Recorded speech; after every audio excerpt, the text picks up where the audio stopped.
In a tense classroom at Jiangcheng No. 2 High School, a chalkboard announces just 1 day left until the unified exam. The class teacher, Chen Fan, gives final instructions. He tells students taking the liberal arts exam to prepare the IR stationery and gives a more serious reminder to those taking the martial arts exam to prepare the IR combat gear and weapons. Teacher Chen Fan then warns about the deadly risk of the martial arts college entrance exam. He strongly advises any student with an awakened ability below D level not to take it. From his seat, a student named Xu Jingming smirks, feeling the teacher's warning is directed at him. He thinks to himself that he has transmigrated into this world, called Blue Star. It is technologically similar to his old one, but it is also inhabited by ferocious, bloodthirsty beasts. To counter this, some humans have awakened superpowers. In this world, people can awaken various abilities at age 16, which are rated on a scale from F to S. However, the majority of people only awaken skills between F and D. As he considers his own power, a small flash of lightning appears. He reveals that his ability is an E-grade weak electricity, and he notes with disappointment that its power is only comparable to a simple stun baton. As Xu Jingming reflects, a blonde-haired classmate, Huang Tian, taps on his desk. He mockingly asks if Xu Jingming still plans to take the martial arts exam, calling him E-grade trash, who would only shame the school. Huang Tian suggests Xu Jingming should just choose liberal arts and offers him a future as a small clerk in his company. Before Xu Jingming can answer, a female classmate, Lin Qingli, stands up and tells Huang Tian to mind his own business. Annoyed, Huang Tian scoffs at her and promises to show her who is best during the exam. As he walks away, he glances back and adds a cruel remark, predicting Xu Jingming will die on the exam grounds. After Huang Tian leaves, Lin Qingli turns to Xu Jingming with concern. She advises him to ignore Huang Tian's words and suggests that switching to liberal arts might not be a bad option. Xu Jingming listens to her silently, his expression unreadable. Lost in thought, Xu Jingming looks at his Great Xia Unified Exam Registration Form. The form lists his E-level elemental ability. In the Great Xia Kingdom, education is split into liberal arts and martial arts. Those with low-level abilities can choose liberal arts for an ordinary life. The martial arts path is far more dangerous. Students must enter a designated area and fight fierce beasts to the death to pass. Only by surviving can one hope to enter an ability user university. There, with years of training, even an unranked person can become a truly powerful ability user. Xu Jingming understands why his teacher and Lin Qingli are worried. He knows they fear what might happen if he takes the exam. However, he also recognizes that he cannot escape the constant threat of the beasts. This thought triggers a painful memory of a beast tide from his past, where he knelt as a child crying over the lifeless bodies of his parents. The memory strengthens his resolve. He doesn't want to be powerless again. With determination, he holds up his registration form and firmly declares that he will still choose the martial arts exam. As the sun sets, Xu Jingming is in a training hall, practicing relentlessly with a long spear. He channels his electrical ability into the weapon, causing blue lightning to crackle along its length. With a cry, he executes a powerful swing. The intense training quickly leaves him drained. He lets out a large yawn, complaining about how tired he is, and then collapses onto the floor, his spear falling beside him. Lying on the ground, Xu Jingming thinks about his training. He has been practicing with the spear for 2.5 years. Despite his efforts, his proficiency is still at a beginner level. He bought a spear technique called Lightning Gale Break for 300,000, which he believes makes him a little stronger than other ordinary E-class awakened ones. As he lies there, a grim thought crosses his mind. He knows the death rate for students below D class in the exam is increasing every year. This thought strengthens his resolve. To get into an awakened university, he must be prepared to fight with everything he has. He pushes himself up and approaches a machine, clenching his fist. As his hand nears the machine's panel, a blue holographic interface suddenly materializes, displaying "System Activating." Xu Jingming's eyes widen in shock as he tries to comprehend what is happening. The system's activation finishes, and a new message asks if he wants to claim the newbie gift package. Still on the floor, he realizes this could be the legendary cheat system for transmigrators. His shock turns into excitement. A wide grin spreads across his face as he wonders what the gift package contains. The system immediately reveals the contents: an S-rank super ability and 200 ability points. He is momentarily speechless. An S-rank ability is exceedingly rare. In a major country like Xiahua, a person with one is instantly recruited by top universities and cultivated into a powerhouse. Xu Jingming is stunned by his unbelievable fortune. The revelation fills him with hope. He realizes that even though he was born as E-rank trash, this system gives him a chance to change his destiny. With a determined grin, he reaches out his hand, crackling with his old weak electricity, and says, "Claim," accepting the gift without hesitation. Immediately, 3 system windows appear. The newbie gift package is claimed, 200 ability points are credited, and the system begins distributing his new S-rank ability, Purple Cloud, Thunder, God's Lightning. The power surges directly into his heart. The process is incredibly painful. An immense power erupts from within him as violent purple lightning surges through his body, tearing his shirt. A progress bar appears, slowly climbing as the energy explodes outwards, shattering the interior of the room. The blast is so powerful it blows out the apartment window. The commotion is noticed on the street below. A woman points up at the strange energy, and her child asks what is happening. A young man frantically makes a phone call, urging someone to call the fire department for the Xu family's child. Inside, Xu Jingming writhes in agony as the integration continues past 50%. On the streets, people look up as the sky turns dark and ominous. Above the apartment, a colossal dragon formed of crackling blue lightning materializes. The event attracts powerful individuals. A man in a high-rise wonders if a powerful beast is invading. Elsewhere, a military commander orders Jiang Cheng's 3rd Legion to high alert. Back at the apartment, the lightning dragon swirls in the sky before diving back down, funneling its immense energy into Xu Jingming's body. Xu Jingming lets out a final scream as the system's progress bar jumps to 100%. The light and pain fade, replaced by a simple message: ability transformation complete. The overwhelming energy subsides, leaving Xu Jingming in his devastated training room. He slowly clenches his fist, feeling the immense power he now commands. Potent blue and purple electricity crackles around his hand. A confident grin spreads across his face. He recognizes this S-rank ability is on a completely different level. He thinks his old ability was like an electric baton, but this new power feels strong enough to shatter a person with one strike. His excitement is lessened as he sees the destruction. The windows are shattered and the walls are cracked. He thinks the commotion was a bit too large and feels relieved he managed to control some of the energy. He then remembers the other part of his reward, 200 ability points. He wonders aloud what they are for as he touches the system interface. The system explains that ability points are obtained by killing fierce beasts and can be used to increase his levels and skills. A mischievous grin returns to his face. He expresses his delight at the simple cheat system and tells it to open the system panel. A detailed status screen appears, displaying his new profile, his name, his level as an unranked awakened, his new S-rank ability, Purple Heaven Divine Thunder, and his 200 available ability points. With the unified exam just 1 day away, Xu Jingming's eyes glow. He knows he must use these 200 points wisely to maximize his combat power. Lightning crackles around his hand as he tells the system to allocate the points for him.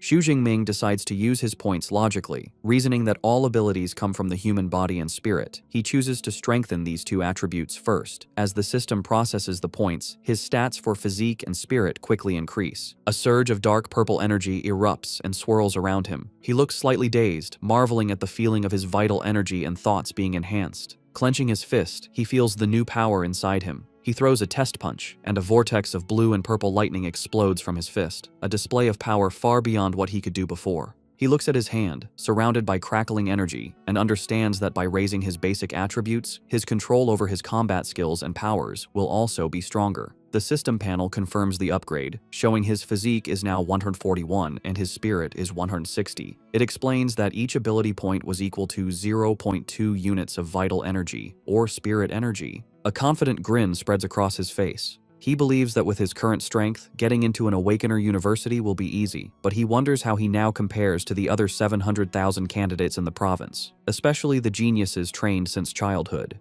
Deciding to find out, he kicks his spear up from the rubble on the floor. As he catches it and slings it over his shoulder, he resolves to go to the martial arts hall to test his new power levels. As he prepares to leave, his apartment door is suddenly kicked open. A team of 3 firefighters bursts in, ready to fight a fire, leaving Xu Jingming stunned. The lead firefighter, looking confused by the lack of a fire, explains they received a call about a fire at this location. Standing in the wrecked room, Xu Jingming calmly explains that the commotion was caused by his ability training, and that everything is now fine. The lead firefighter accepts the explanation, knowing that incidents with awakened individuals are common. He radios his team to fall back. As he leaves, he looks back at Xu Jingming with admiration, thinking how formidable the younger generation is to cause such a commotion just by practicing. Shortly after, the fire truck drives away. As Xu Jingming, now in his school uniform and carrying his spear, walks down the street, a neighbor he calls Uncle Yang asks if he is okay after the fire. Xu Jingming reassures him everything is under control. Noticing the spear, the neighbor praises him for being so diligent, practicing even with the exam the next day.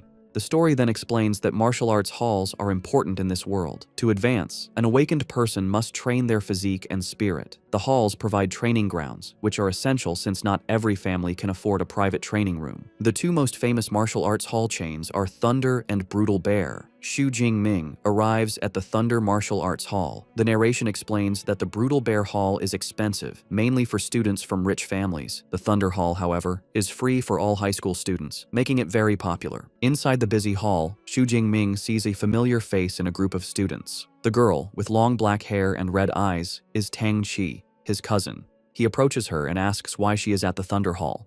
Surprised to see him, Tang Qi replies that she just came with a friend. Xu Jingming politely excuses himself, telling Tang Qi and her friends to continue their visit while he heads to the training room. As he walks away, Tang Qi watches him, thinking he seems a bit different. Her cheerful friend, Xiaoya, is immediately taken by Xu Jingming's appearance, calling him handsome and asking Tang Qi who he is. Tang Xi explains he is her cousin, Xu Jingming, also a third-year student taking the martial arts exam tomorrow. Xiaoya swoons, saying he would make a great boyfriend. A male friend teases her for falling in love, and she enthusiastically agrees. Hearing this, Tang Qi decides to bring her friend back to reality. She reveals that Xu Jingming's awakened ability is only E rank. The news shatters Xiaoya's fantasy, and she cries out what a pity it is. The male friend smirks, commenting that it's commendable for someone with an E rank ability to take the martial arts exam. Tang Qi, however, looks worried, saying courage is meaningless when the risk is so high. Changing the subject, Tang Qi reminds the group they are there to visit the hall. Xiaoya agrees, mentioning she's spent all of high school at the expensive Brutal Bear Hall and suggests relaxing before the big exam is a good idea. Meanwhile, Xu Jingming finds an empty training room. He stands before a large, round target with his spear. As he grips it, he notices it feels much lighter. He realizes the spear hasn't changed. His own body has become much stronger. He considers that this old weapon might not be suitable anymore, but with the exam tomorrow, there's no time to find a new one. He decides to first test his peak physical strength without his lightning ability. He takes a deep breath, tightens his grip, and thrusts the spear forward. The weapon slams into the center of the target with incredible force. The strike leaves a spiderweb of cracks in the advanced training target. A digital display above it flashes the number 321. The room's equipment is made from a special memory metal, allowing it to automatically repair itself. Xu Jingming is astonished. His pure physical strength has doubled. He knows the strongest output for a normal, unranked awakened is only around 100 calories, making his base strength exceptional. Satisfied, he decides to try his new S-rank ability. His eyes glow blue as he prepares to channel the purple heaven's divine thunder.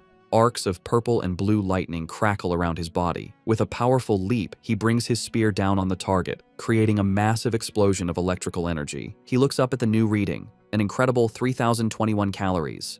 Xu Jingming is thrilled by how powerful his S-rank ability is. The standard for a first-tier awakened is only 1,000 calories. The fact that he, still unranked, can unleash an attack comparable to a mid-tier first-tier awakened shows his new potential. But he isn't done. With lightning still crackling around him, he declares that this is not his limit. He decides to use his true killer move, a technique stacking his enhanced strength, his ability, and his combat skills into one strike. He channels all his energy into the spear, which becomes covered in intense purple lightning. He swings the spear in a wide arc. As the spearhead nears the target, the lightning condenses into a single, bright sphere of power. With a fierce cry of "break," he unleashes the attack. The spear connects, resulting in a massive explosion of purple energy that completely engulfs the target. The force of the attack sends a shockwave through the entire martial arts hall. In the main stadium, students are shaken, with one crying out, wondering if it was an earthquake. On the training room floor, Tang Qi, Xiaoya, and their friends are thrown off balance. The male friend recognizes the powerful energy fluctuations, stating they are on the level of a true awakener. They wonder if a new awakener-level high school student has just appeared since all the known ones train at the other hall. Driven by curiosity, Tang Qi says they should go see. The group follows the trail of energy down the corridor. As they turn a corner, they come face to face with Xu Jingming, who is leaving the area with his spearhead now wrapped in a cloth. Tang Qi calls out to him, surprised to see him there. Xu Jingming calmly says he is heading home to prepare for the exam, giving no hint of the power he just used. His friend wishes him luck but dismissively tells the group to forget him, pointing to the training room Xu Jingming just left, saying the energy came from there. The group approaches the door. Peeking inside, they see a scene of total devastation. The advanced memory metal target has been completely destroyed, and the reinforced wall behind it is a massive crater of rubble. The entire room is a wreck. Tang Qi, Xiaoya, and the others can only stare in pure shock, unable to comprehend the level of destructive power that was just unleashed in a high school training room. Staring at the destruction, Xiaoya exclaims that even the advanced memory metal was blasted through, which would require an incredibly intense attack. She wonders if any high school student in their city of Jiangcheng is actually that powerful. The brown-haired male friend dismisses the idea. Touching the crater's edge, he says the residual energy feels too violent for a high school student. He theorizes it was a powerful second-order ability user who mistakenly entered the student-level floor. Another friend agrees, adding that even a genius from the provincial capital couldn't do this, making it impossible for such a person to be in their small city. Xiaoya, however, suggests a different theory. She points out that the only person they saw nearby was Xu Jingming and excitedly suggests he might be a hidden super genius. Her friends ridicule the idea, with one asking if she's been reading too many novels. The other points out that Xu Jingming is a known E-class user who would be lucky to have an attack strength of 300. Her friend offers a more logical explanation, suggesting the powerful user simply left through the other corridor. He then turns to Tang Qi, who has been silent, and asks for her opinion. Tang Qi simply answers, "Maybe," stepping forward to inspect the damage.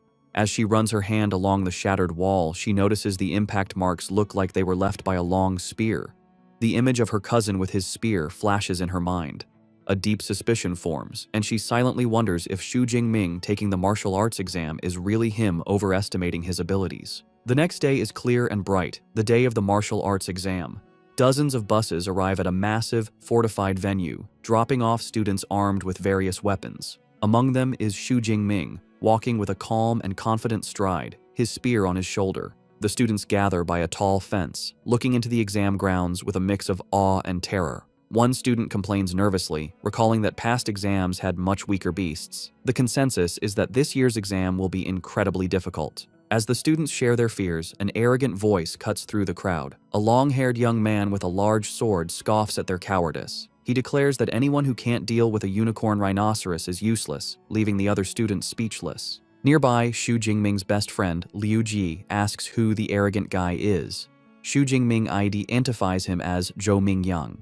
Liu Ji explains that Zhou Mingyang is a well-known genius with a B-class ability who has already advanced to become a first-order ability user, a rare feat for a high school student. Xu Jingming looks at the prodigy with a confident smile and a competitive glint in his eye, silently wondering who is stronger. Suddenly, a loud voice calls for the candidate's attention. A stern-looking man with a scar, dressed in a military-style uniform, introduces himself as Wang Haiyang, the chief commander of the exam. He says that before the exam begins, he will review the important precautions. Standing on a military vehicle, Commander Wang Haiyang announces the exam will last 12 hours, from 9 a.m. to 9 p.m. He gestures to the vast, ruined town that serves as the exam venue. He explains that it is divided into 4 zones: outer, central, inner, and core. Students earn points by killing beasts, with the score increasing based on the beast's rank and strength. The commander's expression turns grave as he gives his final warning. He says the core area is like a bonus question, meant only for the top students. He urges everyone to act according to their abilities and not foolishly risk their lives for a higher score. Listening to the commander, Xu Jingming reflects on his own abilities. Before his power-up, he would have been limited to the outer area, but now, filled with power and ambition, he is determined to charge deep into the inner circle, and perhaps even challenge the core area. An announcement is made for students to get their exam supplies. Xu Jingming and his friend approach their teacher, Chen Fan, who is handing out tactical backpacks. Xu Jingming receives his pack, which contains a smartwatch for tracking points, a backpack with energy bars, a drink, and a medical kit, and a safety ball that can create a high-voltage grid to ward off beasts. As teacher Chen Fan hands Xu Jingming his supplies, he offers one last piece of advice. He reminds Xu Jingming that his life is more important than anything, even if using the safety ball ends the exam early. Xu Jingming respectfully thanks his teacher. Just then, a familiar voice calls his name. He turns to see his classmate, Lin Qingli, running towards him. She kindly offers him a spot on her team. With her is their class president, Liu Qin, a C-class user who says he will protect Xu Jingming in the exam hall. However, another student objects, arguing that the exam is a serious competition. He complains that taking on an E-rank student like Xu Jingming will hurt their chances of getting a high score. Another teammate angrily agrees, accusing Liu Qin of changing their plan. The two objectors make it clear they don't want to be saddled with a burden. The insults infuriate Xu Jingming's friend, Liu Ji, but Xu Jingming calmly holds him back. With a polite smile, Xu Jingming declines the offer. He tells Liu Qin and Lin Qingli that he appreciates their kindness, but plans to go in alone. A concerned Lin Qingli reluctantly accepts his decision, urging him to be careful. The student who had complained smirks and suggests they go find the powerful Huang Tian to team up with instead, letting out a mocking laugh as they walk away. Xu Jingming watches them go with a confident smirk of his own, thinking that he is more than capable of getting a high score by himself. An announcement rings out, declaring the official start of the exam. A fleet of drones swarms into the sky, ready to live broadcast the event. The massive gates open, and a flood of students charges into the ruined city, shouting their goals. Among the crowd are Tang Qi and her friends, a determined-looking girl with a large sword, and the top contender, Zhou Mingyang, who uses his wind ability to leap ahead of the pack. In contrast, Xu Jingming remains calm. He takes a single step, then breaks into a steady run, his spear in hand, thinking that the exam has finally arrived and he is ready. As he runs, he taps his smartwatch. A holographic screen confirms his identity and displays the real-time rankings. The top 3 spots are already filled, with Zhou Mingyang in first place with 7 points, followed by 2 other students. Xu Jingming looks at the leaderboard with a confident smirk. He notes that Zhou Mingyang has already started killing beasts, but the early lead only fuels his own competitive spirit. While others fight in the outer sections, Xu Jingming decides on a bolder strategy. He resolves to waste no time and head straight for the high-risk, high-reward core area. As he moves deeper into the ruined city, he suddenly stops. Ahead, he discovers a gruesome scene: the lifeless body of another student in a pool of blood. Beside the body is an unused green safety ball, showing how fast the attack must have been. Xu Jingming is disturbed by the sight. He realizes the student didn't even have a chance to activate his last defense. The grim reality of the exam hits him, and he understands the weight behind his teachers and the commander's warnings. He thinks that if he hadn't received his S-class ability yesterday, he could have easily ended up in the same state. Steeling his resolve, he accepts the brutal nature of the exam. He kneels beside the fallen student and uses the boy's smartwatch to call for the body to be retrieved. He reflects that opportunities always come with risks. Suddenly, he hears a noise nearby. From the shadows of a ruined building, a large clawed paw silently appears. A moment later, a ferocious shadow cat with glowing purple eyes emerges. Xu Jingming instantly realizes the horrifying truth. The beasts had left the dead student as bait. It's a trap, and the beast lunges towards him. Despite the shadow cat's terrifying lunge, Xu Jingming remains perfectly calm. The beast growls menacingly as it pounces with incredible speed, its shadowy claws extended. But Xu Jingming is even faster. With a fluid, casual movement, he sidesteps the attack, letting the beast fly past him. The shadow cat lands gracefully, its glowing purple eyes locked on its prey. Its reputation is well earned. With an agile body, sharp claws, and a bite force of over 1,000 kilograms, it is a deserved newbie killer. It lets out a ferocious roar, trying to intimidate Xu Jingming. As he faces the beast, Xu Jingming thinks about what makes these creatures so dangerous. He knows fierce beasts have a special, terrifying aura that can paralyze their prey with fear. He's heard that most awakened people, when facing a fierce beast for the first time, become helpless under this pressure, unable to use even 30% of their strength as they wait to be killed. He thinks about how wealthy families hire bodyguards to take their children into the wilderness, to get them used to this aura from a young age, a privilege he never had.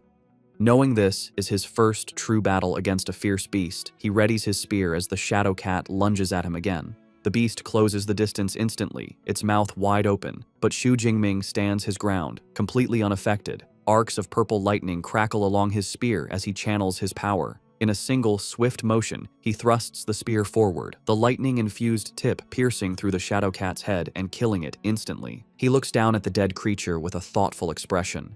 He realizes the beast's intimidating aura had no effect on him. A moment later, a blue holographic window appears from his smartwatch, confirming the kill.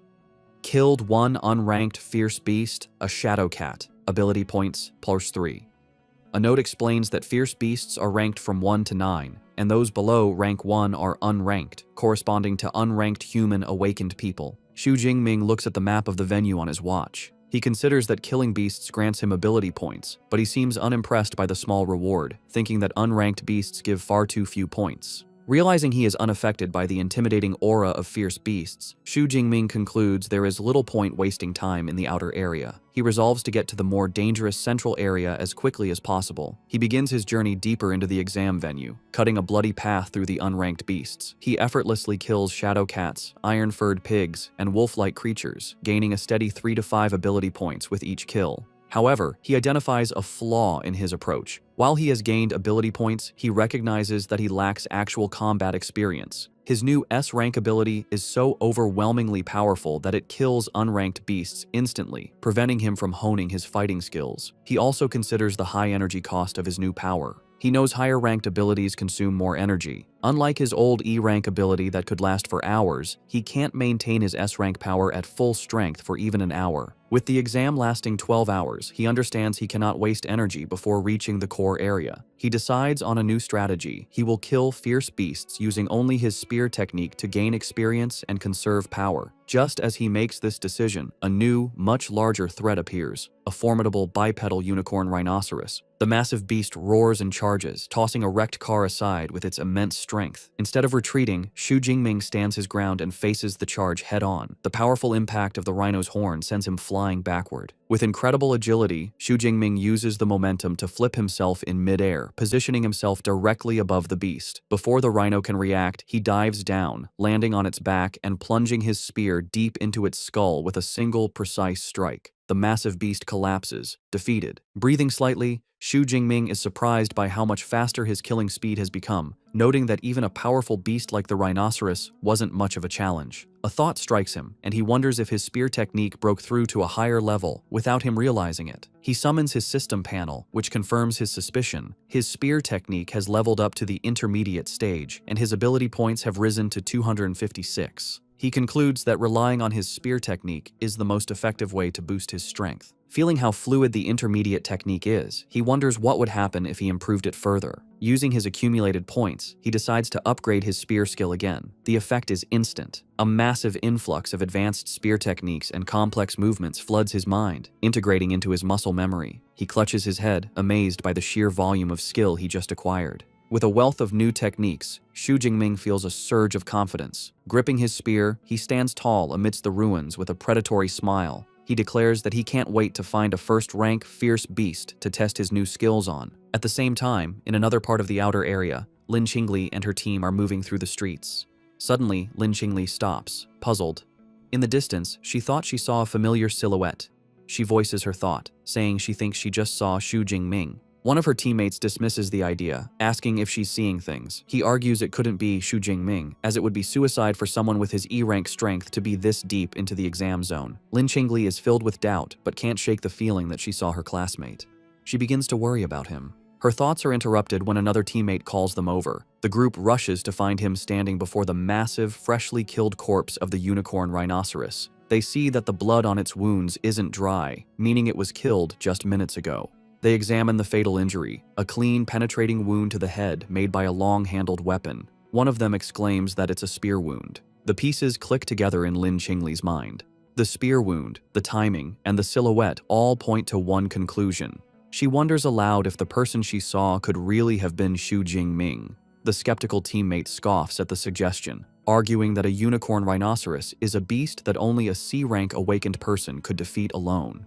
To settle the argument, another teammate suggests they check the score rankings. Without hesitation, Lin Qingli activates the leaderboard on her smartwatch. As the rankings appear, her eyes widen in shock. There, in 46th place with 256 points, is Xu Jingming, Zhangcheng Second High School. She exclaims that it really is him. Her teammates are speechless, their faces showing pure disbelief. They refuse to accept that the E-rank student they look down on is now in the top 50, speculating it must be someone with the same name. They are left questioning everything, unable to comprehend the situation. Meanwhile, far from the battlefield, officials and VIPs watch the exam on large screens. One spectator comments on the predictable strength of the first high school, which dominates the top 10 ranks. They single out Zhou Mingyang, ranked first with 412 points, who seems to have secured the title of Jiangcheng's top student. Another official wonders if he can become a provincial top 100 student, a feat no one from their city has achieved in years. Among the officials is Zhang Wenshan, the director of the Jiangcheng Education Bureau. With a self-satisfied smile, he agrees that Zhou Mingyang is their city's ace and expresses confidence that he will break into the provincial top 100. He then turns to the principals of the first and third high schools, praising their institutions. The principals humbly thank the director.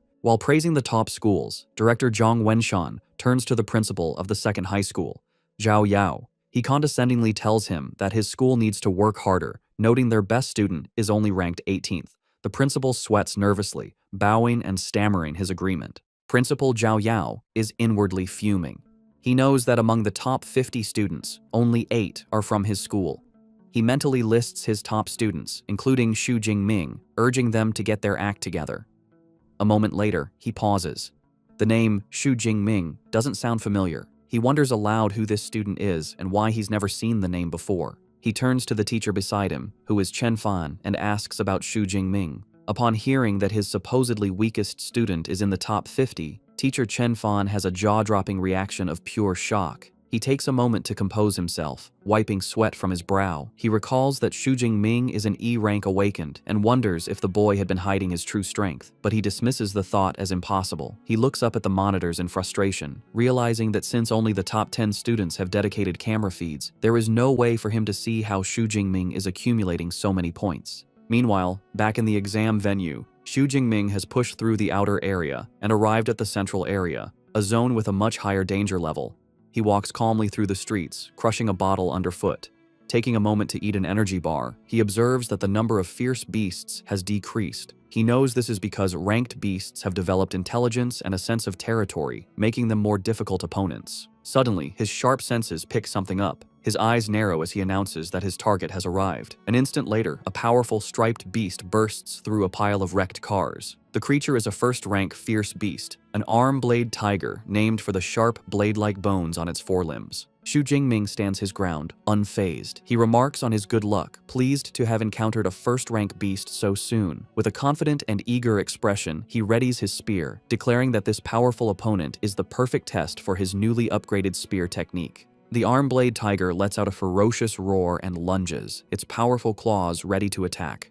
Xu Jingming remains calm and composed, holding his spear defensively. With a graceful spin, he deflects the tiger's initial pounce, expertly parrying the beast's attack with the shaft of his spear. The force of the blow causes the tiger to recoil slightly. Xu Jingming, however, seems completely unimpressed. With a confident smirk, he mockingly asks if this is all the power a first-tier beast has, musing that it would take a Tiger King to make him use more effort. His taunt enrages the beast. Declaring that he is sending it on its way, Xu Jingming goes on the offensive. He leaps forward with incredible speed, his spear becoming a blur as he lands a clean, deep strike on the tiger's shoulder, drawing blood. The beast roars in pain and fury, but Xu Jingming gives it no time to recover, maintaining his calm, focused stance. His attack has only enraged the first-rank beast further. Its eyes begin to glow with a menacing teal light. It rises up on its hind legs, towering over Xu Jingming, and lets out a deafening roar as it prepares to unleash its full power. The arm-blade tiger brings its massive, bladed paws down in a devastating swipe. Xu Jingming, showing incredible reflexes, dodges the attack and uses the momentum to swing himself around a nearby lamppost, avoiding the deadly claws and setting himself up for a powerful counterattack.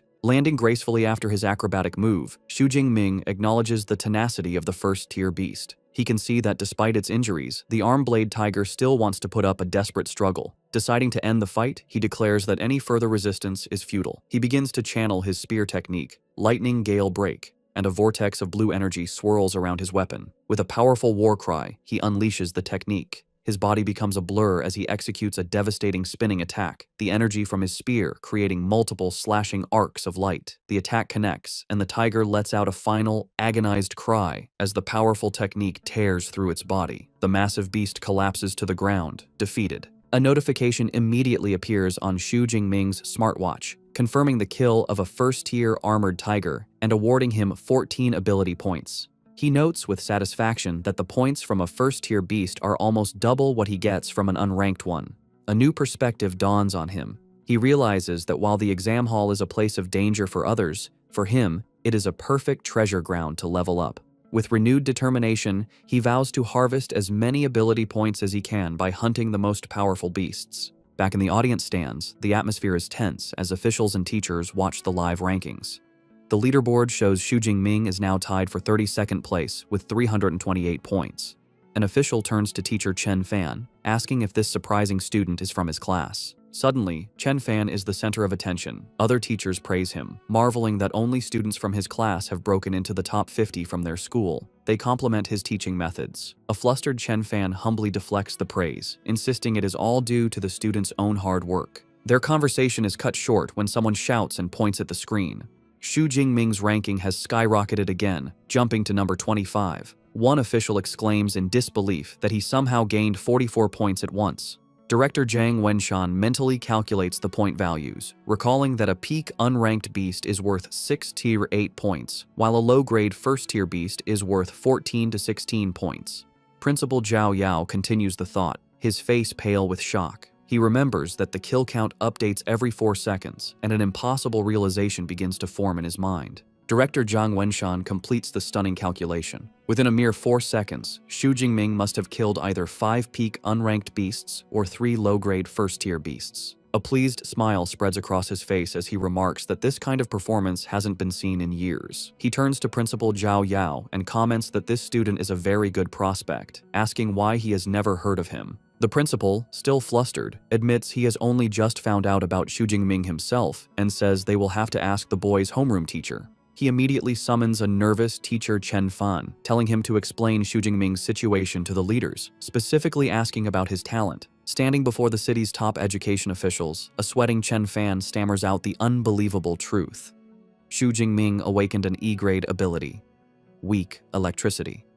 The principal is incredulous, asking if Chen Fan is certain he hasn't remembered incorrectly. Chen Fan insists that he is sure. He adds that he specifically advised Xu Jingming not to participate in the exam due to his low-rank ability. Director Zhang Wenshan listens with growing curiosity. He deduces that for a student with only an E-grade ability to get this far, he must have other outstanding qualities. This mystery piques his interest. He decides to wait, confidently predicting that with Xu Jingming's momentum, he should soon break into the top 10. At that point, they will get a dedicated camera feed and will finally understand how he is doing this. He adds a stern warning, however, that if the student is cheating, there will be consequences. Just as he finishes speaking, both teacher Chen Fan and Principal Zhao Yao's eyes go wide with shock. A new update appears on the leaderboard. Xu Jingming has done the impossible and broken into the top 10, now at 9th place. Just below him, at number 12, is his cousin, Tang Qi. Elsewhere in the exam hall, Tang Qi, now with cat-like ears and a tail, sits atop a defeated beast. She looks off into the distance with a knowing smile, now certain her cousin was the one who caused the destruction at the martial arts hall.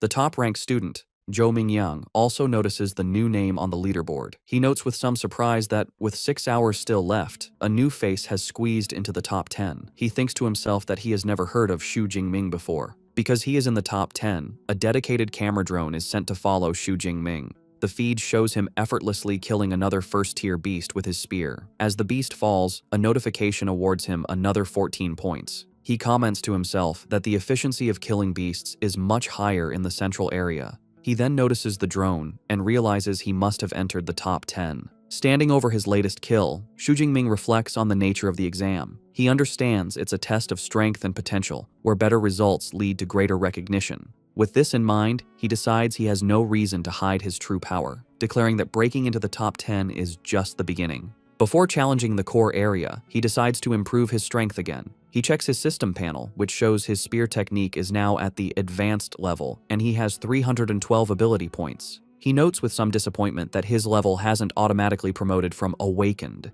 He deduces that the only way to advance to a true ability user is by learning a specific cultivation method, which he cannot do during the exam.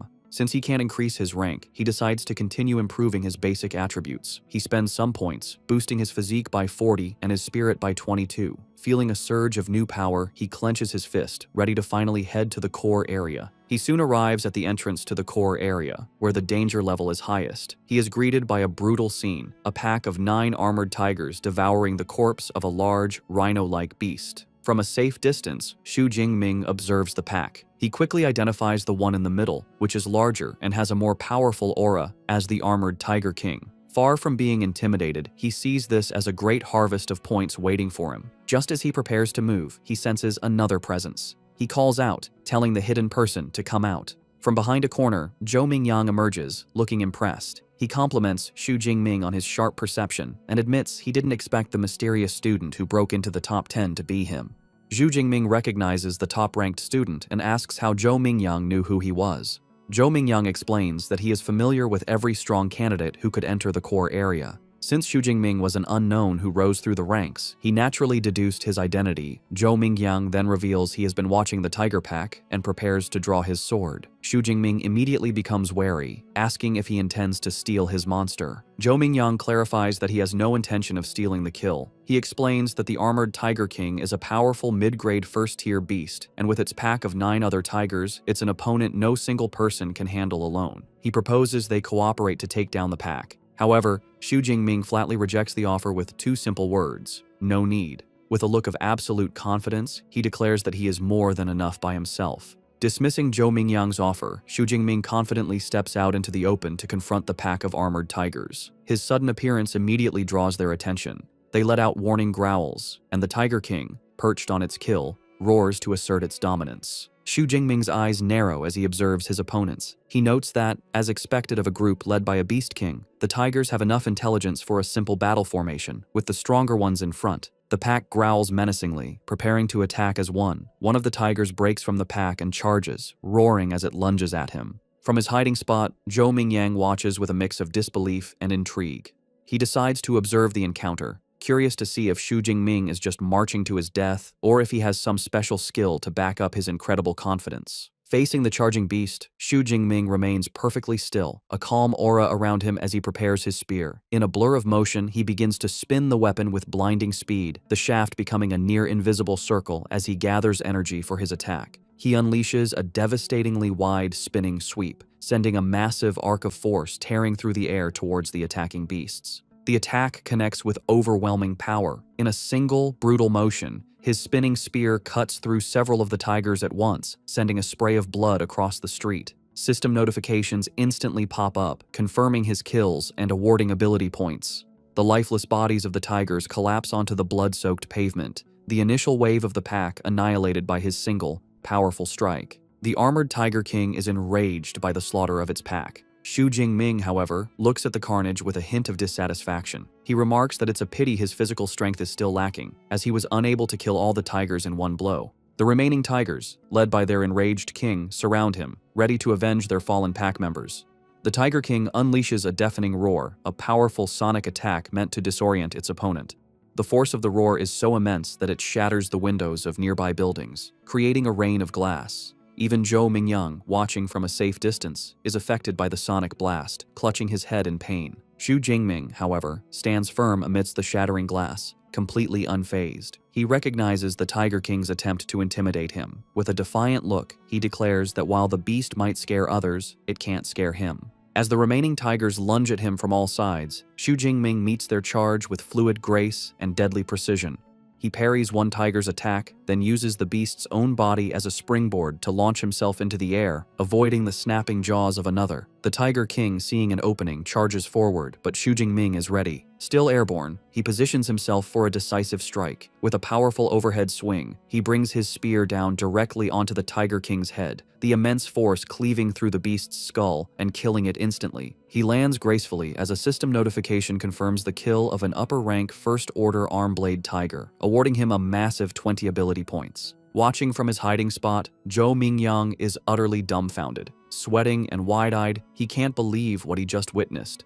He mutters to himself that there's no way one person could have taken care of the entire pack, wondering what kind of monster Xu Jingming truly is. Xu Jingming, on the other hand, is ecstatic. He marvels at the huge harvest of ability points he earned from the Tiger Pack. He excitedly wonders how many points he can accumulate before the 12-hour exam is over. Knowing that more points mean more power, he decides to hurry and find the next group of beasts to hunt. Before he can leave, Zhou Mingyang runs out from his hiding spot, demanding to know how Xu Jingming managed to crush the tigers with just a long spear. He asks if his ability is a reinforcement type, which would explain his incredible physical prowess. Without stopping, Xu Jingming simply leaps away, calling back that he is a lightning type. Zhou Mingyang is left fuming, not believing the answer. He clenches his fist in frustration, thinking Xu Jingming is being dismissive. A moment later, he realizes that with so many new kills, Xu Jingming's score is likely to catch up to his. He quickly checks the leaderboard on his smartwatch. To his absolute horror, he sees that Xu Jingming has not just caught up, but completely surpassed him. The leaderboard now shows Xu Jingming in first place with 1,122 points, while he has been pushed down to second with 985. The realization leaves him screaming in frustration.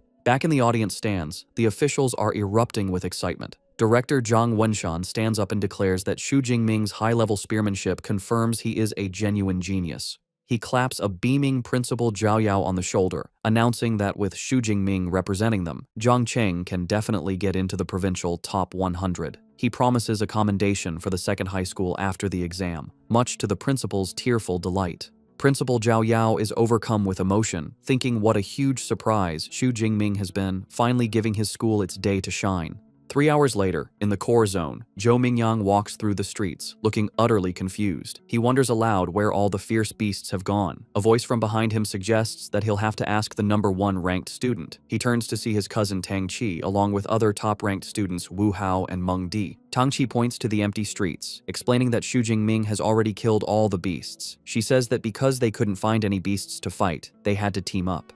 Zhou Mingyang is left stunned, finding it impossible to believe one person could have cleared out the entire core zone. Tang Qi tells Zhou Mingyang that she can tell he hasn't been a ranked ability user for very long. To prove her point, she tells him to look at her cousin's current score. She activates her smartwatch, and the leaderboard appears. Zhou Mingyang's eyes go wide in disbelief as he sees the astronomical number next to Xu Jingming's name. 35 points, more than triple his own score. He can only stammer in shock. Tang Qi calmly explains the math. Subtracting the roughly 700 points Xu Jingming got in the central zone, he still earned over 2,500 points, meaning he must have single-handedly killed almost 200 fierce beasts in the core zone alone. A bead of sweat rolls down Zhou Mingyang's face as he realizes the truth. It wasn't that Xu Jingming was afraid of someone stealing his kills. He had planned to monopolize the entire core zone from the beginning. Wu Hao explains their current situation. With only a few hours left, the remaining top students have formed a team. Their plan is to brave the innermost core zone, a place they know is filled with upper-rank beasts and even a second-order beast king. He acknowledges that going in alone would be a death wish. Meng Di then formally invites Zhou Mingyang to join their team. With no other option, he agrees, shouting, "Count me in." The scene shifts to a quiet, moonlit rooftop. Xu Jingming sits alone atop a massive pile of slain beast corpses, his spear planted beside him. His supplies are completely exhausted, and he knows the exam is nearing its end.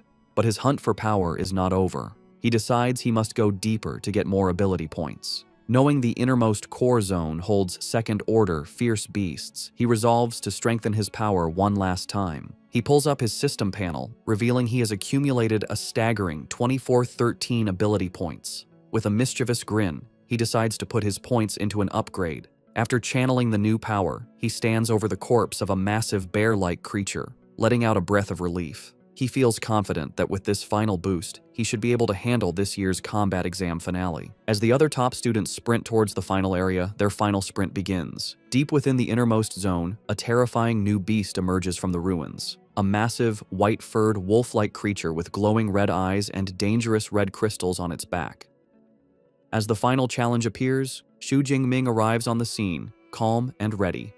He holds his spear, a confident look on his face as he wonders what kind of second-order fierce beast the exam has arranged for him this year. Just as Xu Jingming arrives for the final challenge, the team of top-ranked students also reaches the innermost core zone. They immediately identify the massive, crystal-backed creature as a bloodthirsty savage bear. The beast shows its incredible power by smashing a wrecked car with a single swipe of its paw. The sight fills the team with dread. Zhou Mingyang exclaims that they are in big trouble. Mengdi explains that this rare beast has a hide as tough as E-grade alloy, which even missiles can't pierce. She adds with terror that a single strike from its paw could kill them all instantly. Seeing the overwhelming odds, Tang Chi suggests they abandon the mission. Their situation is even more dire than they thought. They realize the compound is guarded not just by the Beast King, but also by a large pack of high-rank first-level beasts. One of them grimly states that if they enter, they will likely be wiped out by the Horde before the Savage Bear even moves. Faced with the impossible challenge, a team member immediately quits, saying there's no point in getting a high score if you die. Zhou Mingyang tries to stop him, angrily questioning the point of being handsome if he's just going to rush into a horde of beasts to die. The team's morale has completely shattered. Suddenly, Mengdi points towards the compound, shouting for the others to look. They see a lone figure entering the deadly area. Tang Chi's eyes widen as she recognizes him. It's Xu Jingming, fearlessly walking into the heart of the beast horde. As he gracefully leaps into the compound, the others watch in disbelief. Zhou Mingyang complains about the difficult test, while another student panics, crying out that Xu Jingming's entrance has startled the entire horde, which now turns its attention to him. Enraged by the intrusion, the entire horde of fierce beasts charges at him.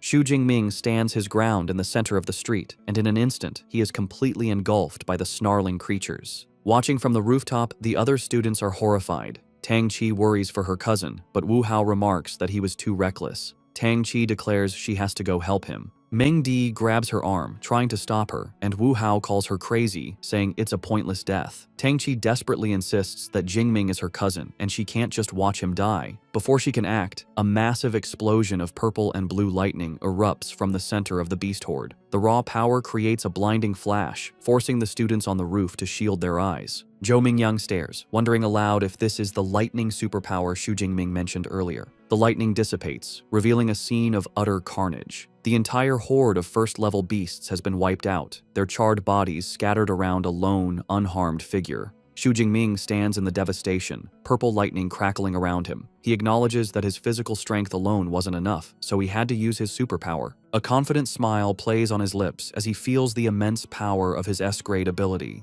Having cleared the lesser threats, he turns his attention to the final challenge, the bloodthirsty savage bear, standing over the corpses of its minions. The massive beast lets out a deafening roar. Xu Jingming remains calm, analyzing his opponent. He notes the savage bear is massive and likely not agile, concluding that with his powerful thunder ability, it should be manageable. He then notices the beast is not alone. It has several smaller but still dangerous minions.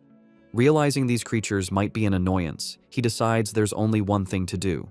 With a look of fierce determination, his eyes glowing, he declares that he will clear the area first. He bursts into motion, his body enhanced by his S-grade lightning ability, moving with blinding speed as he blitzes through the remaining beasts. He effortlessly dispatches a high-rank Shadow Cat, his smartwatch confirming the kill and awarding him 13 points. With a confident grin, he marvels at the enhancement his superpower provides to his physique, but acknowledges he can't maintain the dangerous state for long. Knowing it's enough to clear the minions, he cuts down the last of the lesser beasts with a powerful sweep of his spear, earning another 15 points for a high-rank unicorn rhino. With the area cleared, the final confrontation begins. The savage bear roars in fury, slamming its massive paws into the ground and creating a shockwave that shatters the pavement. The beast charges, shaking the ground. Xu Jingming, wreathed in his lightning aura, meets the charge head-on. With a powerful leap, he dodges the charge and swings his spear in a devastating arc, shattering one of the large red crystals on the beast's back. The battle continues in a blur, with Xu Jingming expertly dodging the bear's attacks and landing precise strikes, shattering more crystals and wounding the beast. His smartwatch continuously updates with points as he dismantles the Beast King's defenses. The savage bear roars, enraged as it watches its minions fall. Xu Jingming, wreathed in lightning, taunts the beast, asking if it's getting angry. He promises to deal with it after taking care of the last minion. As he charges the final rhino, the Bear King watches with cunning intelligence.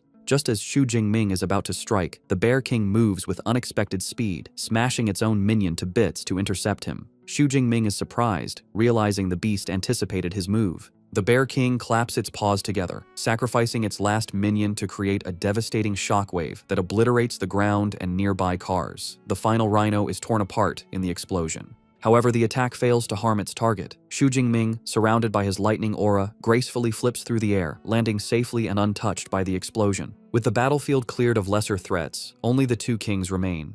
Xu Jingming grins fiercely, his body crackling with power. He declares that with no minions left, it's time to see if the beast's armor-like hide can withstand the force of his thunder. With a powerful thrust, Xu Jingming plunges his lightning-covered spear into the bloodthirsty savage bear's head. The impact creates a huge explosion of purple energy that covers the drone following him, cutting its camera feed. The students on the rooftop are hit by the shockwave, shielding their faces from the blast. In the audience stands, the officials stare in stunned silence at the static-filled screen. Director Zhang Wenshan, shocked, turns to Principal Zhao Yao. He yells, asking if he calls the power they just saw an E-class ability and accusing him of kidding. Another official, also amazed, remarks that Xu Jingming could instantly kill a high-tier rank 1 beast and fight a rank 2 boss, a feat even an A-class user would struggle with. Principal Zhao Yao, sweating and at a loss, can only guess it might be a rare ability mutation.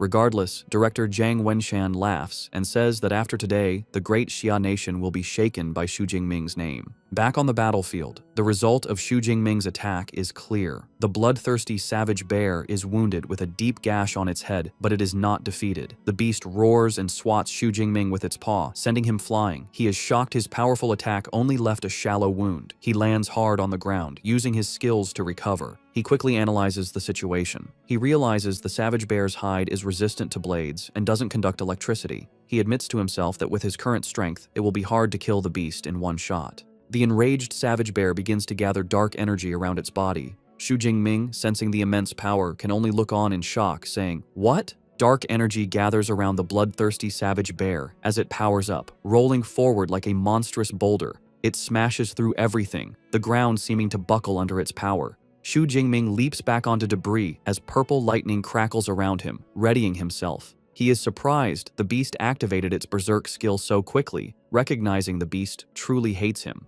A note explains, berserk is a beast's counter skill, like a human combat technique. The enraged beast, now covered in dark energy, hunches over. It lets out a deafening roar, then charges with greater speed and ferocity. Xu Jingming is impressed, remarking on the astonishing strength of a beast in its berserk state. He knows, however, that the berserk state has a cost. The beast loses its intelligence, acting purely on instinct. He quickly forms a new strategy. He must avoid its attacks and use his superior agility to keep it at a distance. He puts his plan into action, dodging the beast's relentless attacks with incredible speed. He knows he must wait for the perfect chance to temporarily stop it. As the beast lunges, he channels lightning into his spear and thrusts it forward, unleashing a blast of energy that strikes the beast's side. The attack freezes the massive creature for a crucial second, its body shaking from the electric shock. This is the opening he needed. With the beast stunned, Xu Jingming's eyes glow as he prepares his ultimate attack. He raises his hand, gathering a massive amount of purple and blue energy. He calls on the full power of his S-rank ability, shouting, "Nine Heavens Divine Lightning, blast it!" A huge torrent of divine lightning comes down from the sky, slamming into the bloodthirsty savage bear. The beast is engulfed in the blast, its roars drowned out by the crackling energy. When the light fades, the massive beast lies motionless, smoke rising from its charred body. Xu Jingming stands over it, a confident smile on his face as purple lightning dances around his fingertips. He remarks that after half a minute of his purple divine lightning, even the thickest defense couldn't withstand it. However, the battle isn't over. The beast's eye snaps open, glowing with a furious red light. With a final, desperate roar, it lunges, its massive jaws open for a final bite. The electrical power surging through its body causes a temporary paralysis, freezing it just inches from its target. Seeing his chance, Xu Jingming calmly states, "It's time." He gathers all his remaining power into his spear, his eyes glowing. He channels his ultimate technique, saying the words, "Lightning, Gale, Break." He unleashes the attack, a massive sphere of lightning that slams into the paralyzed beast's open mouth. The explosion is immense, a vortex of power that tears through the beast from the inside, creating a huge crater in the street. The force of the blast finally brings the mighty second-order beast down for good. Its massive body collapses onto the pavement, defeated. A system notification confirms the kill and awards him plus 124 ability points. Kneeling beside the Beast King, Xu Jingming breathes a sigh of relief, stating the final battle is over. He reflects that to deal with the second-order beast, he upgraded his Lightning Gale technique, and he is pleased with its power. A triumphant smile spreads across his face. He notes that although the battle only lasted 2 minutes, it was the most exhilarating he has ever experienced. He then wonders how many points he will get after clearing out all the beasts in the core area. The exam ends as night falls. Back in the audience stands, the final results are displayed on the main screen, and the crowd roars. In first place is Xu Jingming with an unbelievable score of 10,835 points. In a distant second is Zhou Mingyang with 1,103 points, followed by Wu Hao with 945. The officials are ecstatic. Director Zhang Wenshan, Principal Zhao Yao, and teacher Chen Fan leap to their feet, cheering. They celebrate that Xu Jingming not only broke their city's record, but the entire Jiangnan province record. They call him a genius. They recall last year's provincial champion only scored just over 8,000 points. With his score, they declare Xu Jingming has practically pre-booked this year's champion title. Standing amidst the destruction, Xu Jingming looks at the sky and notes there isn't much time left. He reflects on his accomplishments with a confident smirk. He has killed all the fierce beasts in the inner circle and core area. With time left, he decides to head back to the central area to kill as many remaining beasts as he can. As he walks back, he passes the rooftop where the other top students are gathered. They stare in disbelief. Tang Qi is amazed her cousin killed a Tier 2 Beast King, while Zhou Mingyang is bewildered, wondering why Xu Jingming is going back when he is already in first place. Mingdi correctly guesses he is heading back to the central area. The horrifying realization dawns on her, and she wonders aloud if he is going back to clear out all the remaining beasts. The other students are speechless at his ambition.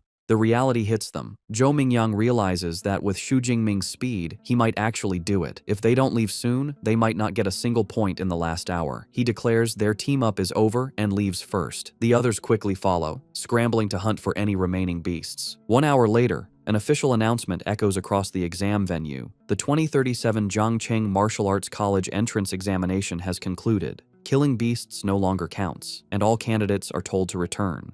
Throughout the venue, the remaining students react. A tired Tang Qi wipes sweat from her brow, sighing that it's finally over. Elsewhere, one student despairs over being one beast away from passing, while another celebrates just barely making it. In the midst of the carnage, Xu Jingming stands over his final kill, looking unsatisfied. He wonders why the exam had to end so quickly, feeling he wasn't quite finished. As students exit the exam venue, they are greeted by guards, their faces a mix of exhaustion and relief. Outside, Tang Qi's friend Xiaoya is still reeling from Xu Jingming's power. She clings to Tang Qi, asking for the third time if Xu Jingming is really her cousin. Tang Qi, looking weary, confirms he is. Xiaoya's crush has returned. With a blush, she begs Tang Qi for his contact information. Tang Qi reminds her that just yesterday she wasn't interested. Xiaoya quickly says things are different now that he is first in the exam and continues to beg. Their conversation is interrupted by a commotion. Someone shouts that Xu Jingming is coming out. A massive crowd of students swarms the exit, desperate to see the new champion. Xu Jingming emerges from the gate, his expression calm and his spear on his shoulder. He is met with cheers and congratulations. Some jokingly ask him to give them 100 of his points. He smiles and waves, taking in the sudden fame as he walks towards the buses.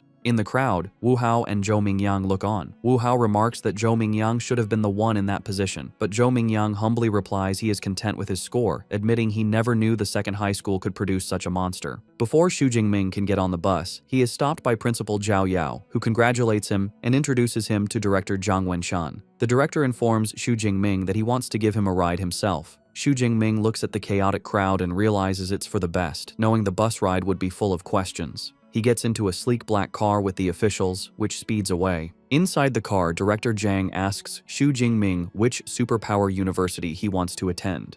Xu Jingming admits he has been so focused on his strength that he hasn't thought about it. The director assures him that with his results, any university would be within his reach. However, he advises that half of the country's high-level superpower users graduate from the top 3 universities and recommends he consider them. Director Zhang Wenshan details the top 3. First is Qingjing Superpower University, affiliated with the government. Graduates can directly enter the system and serve the country. Next is Modu Superpower University, known for its excellent resources and elite clubs.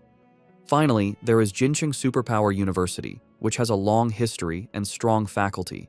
All 3 have top-tier cultivation methods that are not public. Xu Jingming listens intently. He understands awakened individuals need these special methods to become true superpower users. He asks what makes a top-tier cultivation method special. The director explains that with a beginner method, it would take 3 to 4 years to advance. With a top-tier method, it only takes half a year. He reassures Xu Jingming that with his results, he will qualify for special admission from even the top 3 universities. Having dropped off the officials, Xu Jingming arrives back at his apartment late at night. The next day, he is in the shower, feeling refreshed. He checks his system panel and sees he has 2,534 ability points remaining, which he believes is enough for a superpower university. As he dries off, he wonders if there will be beast-killing competitions after he enrolls, deciding he will have to enter the wilderness to continue growing stronger. Meanwhile, his cousin Tang Qi arrives at his apartment with her mother, Xu Qingwan.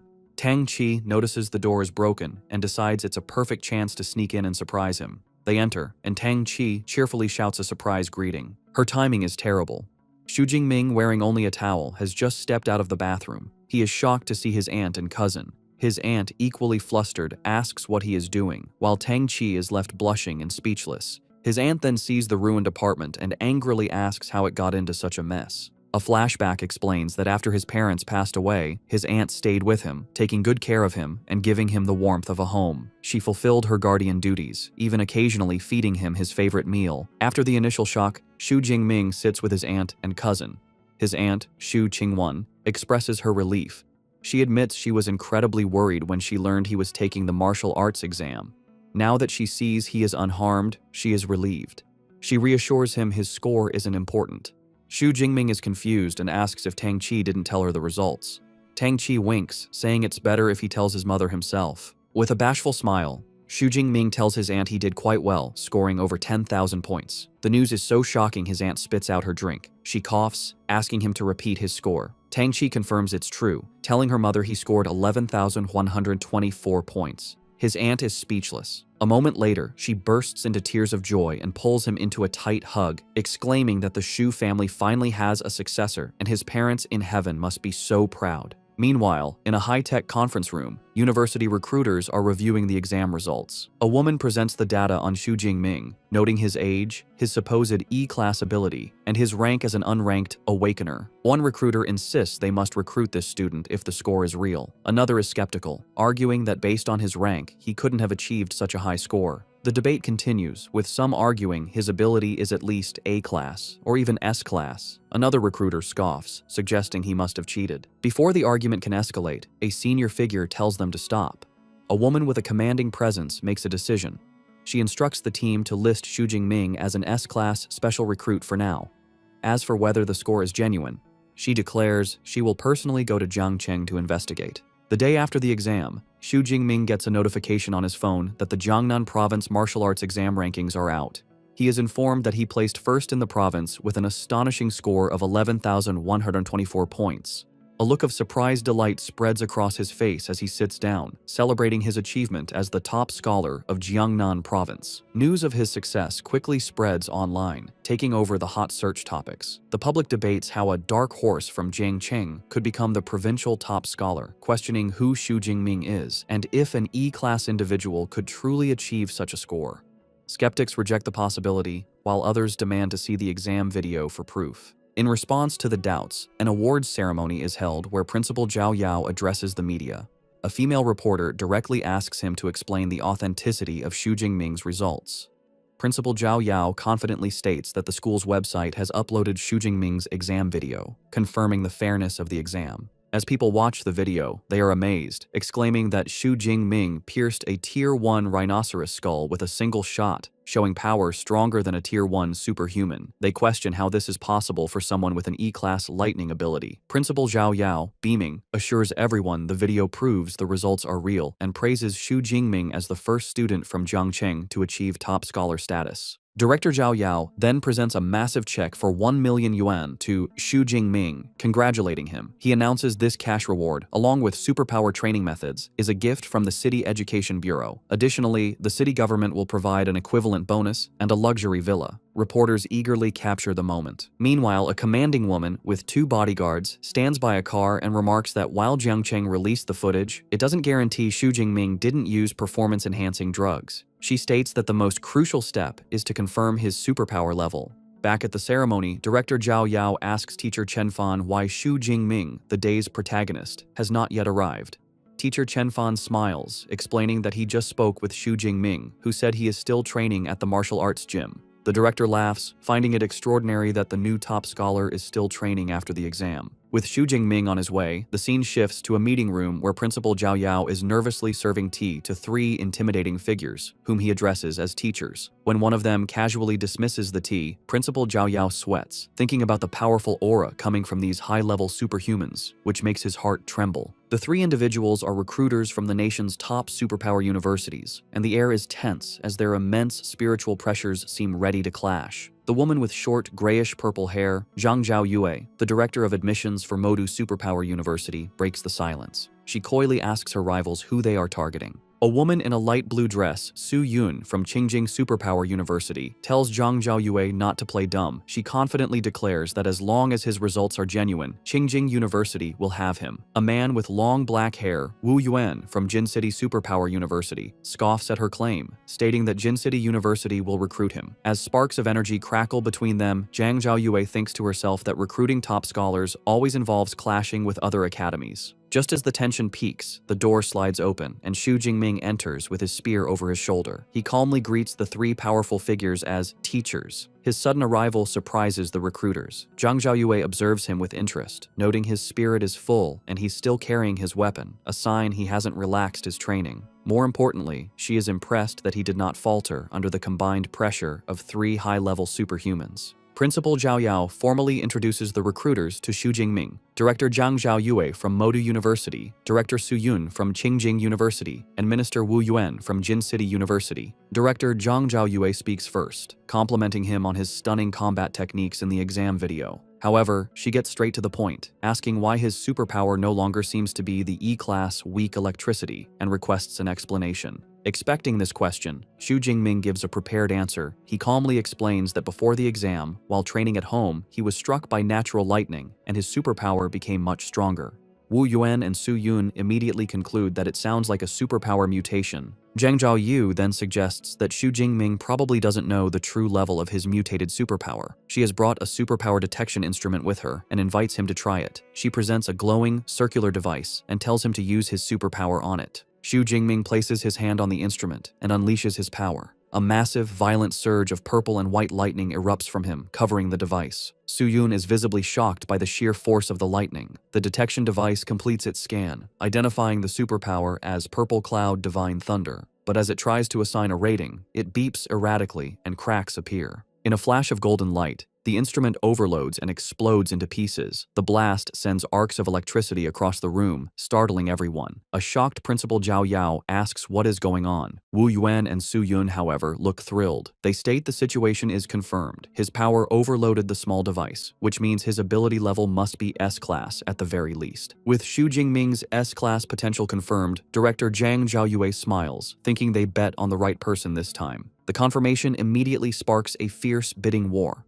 Wu Yuan from Jin City University is the first to make an offer, shouting that his university will give Xu Jingming a 4 million admission bonus, a full set of C-class equipment, and free access to all superpower training methods for all 4 years. Su Yun from Qingjing University scoffs at his offer. She turns to Xu Jingming with a charming smile and presents her own proposal, a 5 million admission bonus, and for 4 years, free access to all of their S-class superpower training methods and combat techniques. Xu Jingming is taken aback by her generous offer. Finally, Zhang Zhaoyue from Modu Superpower University makes her move. She states that Modu doesn't offer cash bonuses or equipment, but can match the other offers on cultivation methods. Then, she reveals her trump card, adding that they will also provide an S-class cultivation resource annually. The mention of an S-class resource leaves both Wu Yuan and Su Yun in complete shock. Unfamiliar with the term, Xu Jingming asks what an S-class cultivation resource is.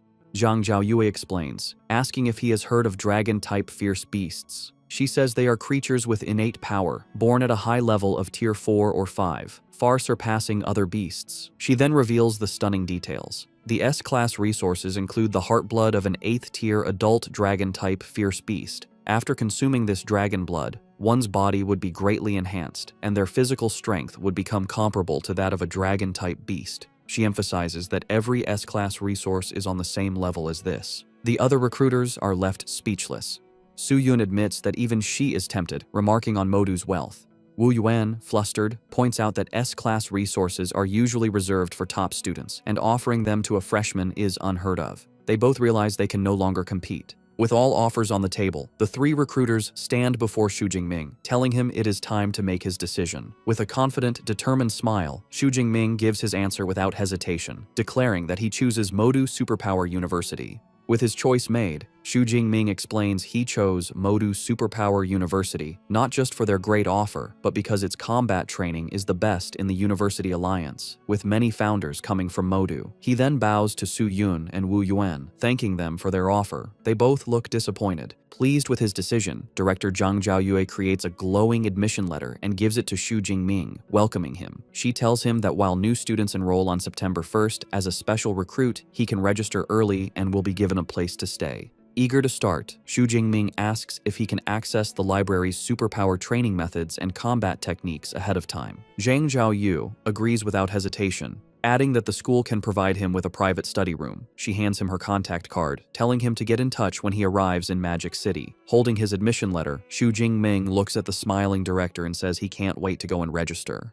Sometime later, Xu Jingming stands at a train station with his luggage, looking excited as an announcement calls for passengers of the G91 train to Magic City to begin boarding. At the station, his aunt Xu Qingwan is emotional, wiping away tears as her husband Tang Daolin comforts her. He proudly says that their child has grown up and that when Xiaoming leaves, he is going to soar. As Tang Xi looks on, her father reminds her it is time to start filling out her university choices. He suggests that since her cousin is going to Magic City Superpower University, she should also try to choose a university there. Xu Qingwan agrees, adding it would be good for them to look out for each other. A flustered Tang Xi quietly agrees. On the train, with 6 hours left, Xu Jingming is already studying. He thinks to himself that the most important reward from the exam is the Universal C training method. Like superpowers, training methods also have different ratings: beginner, intermediate, advanced, and top tier. A graph shows that the higher the level of the method, the faster the training speed and the greater the power gained. While on the train, Xu Jingming focuses on studying the Universal C training method. He identifies it as an intermediate level technique and notes that with his spiritual power of 180, it took him half a day to memorize it. He recalls that by following the method, he was able to sense the special energy in the world on his first day of practice.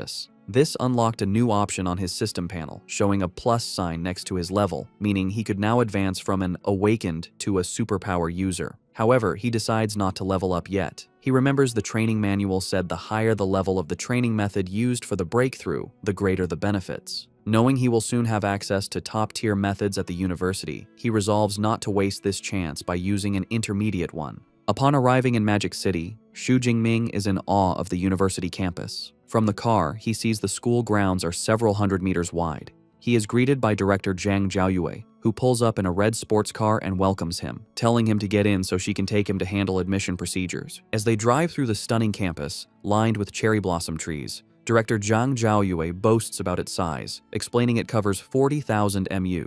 She adds that even visiting students can't tour the entire campus in one day.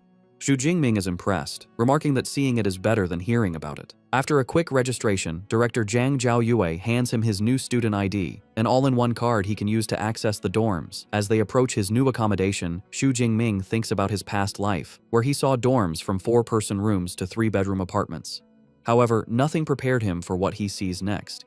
He stares in shock at his new dormitory, a magnificent, luxurious villa. Director Zhang Zhaoyue explains that every student at Modu lives in a villa, with the luxury determined by their scores. As the provincial top scorer, Xu Jingming gets the most luxurious model, with an area of over 800 square meters. She informs him the villa is for 2 people, with an upper and lower floor, so he and his future roommate will each have an entire floor. Xu Jingming thinks that having a roommate isn't bad and is better than being alone.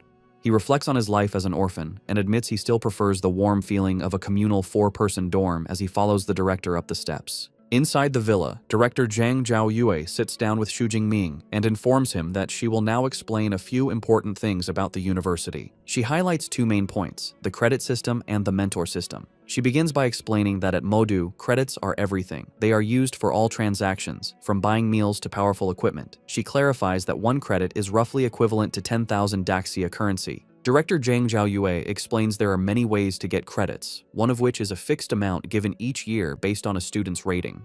As an S-class student, Xu Jingming gets 100 credits for the year. To show him, she summons a small, spherical robot, calling out, "Eva." The device floats and projects a message, confirming Xu Jingming's credit balance is 100. The director introduces the robot as Eva, the AI equipped in every dorm. She explains Eva's main body is the school's central AI, and the dorm units are subunits. However, she notes that even a subunit is a level 4 AI, capable of assisting with daily life. Xu Jingming is stunned, realizing the AI technology on Blue Star is far more advanced than in his previous life. With the first point covered, director Zhang Zhaoyue moves on to the mentor system. She explains every student can choose a mentor they admire and ask for guidance, though the mentor must agree. Xu Jingming is intrigued, questioning if he can get one-on-one guidance as a freshman. She confirms this, adding that all mentors at the university are high-level superpowered individuals. Most have their own original combat techniques and training methods, which they do not pass on to outsiders.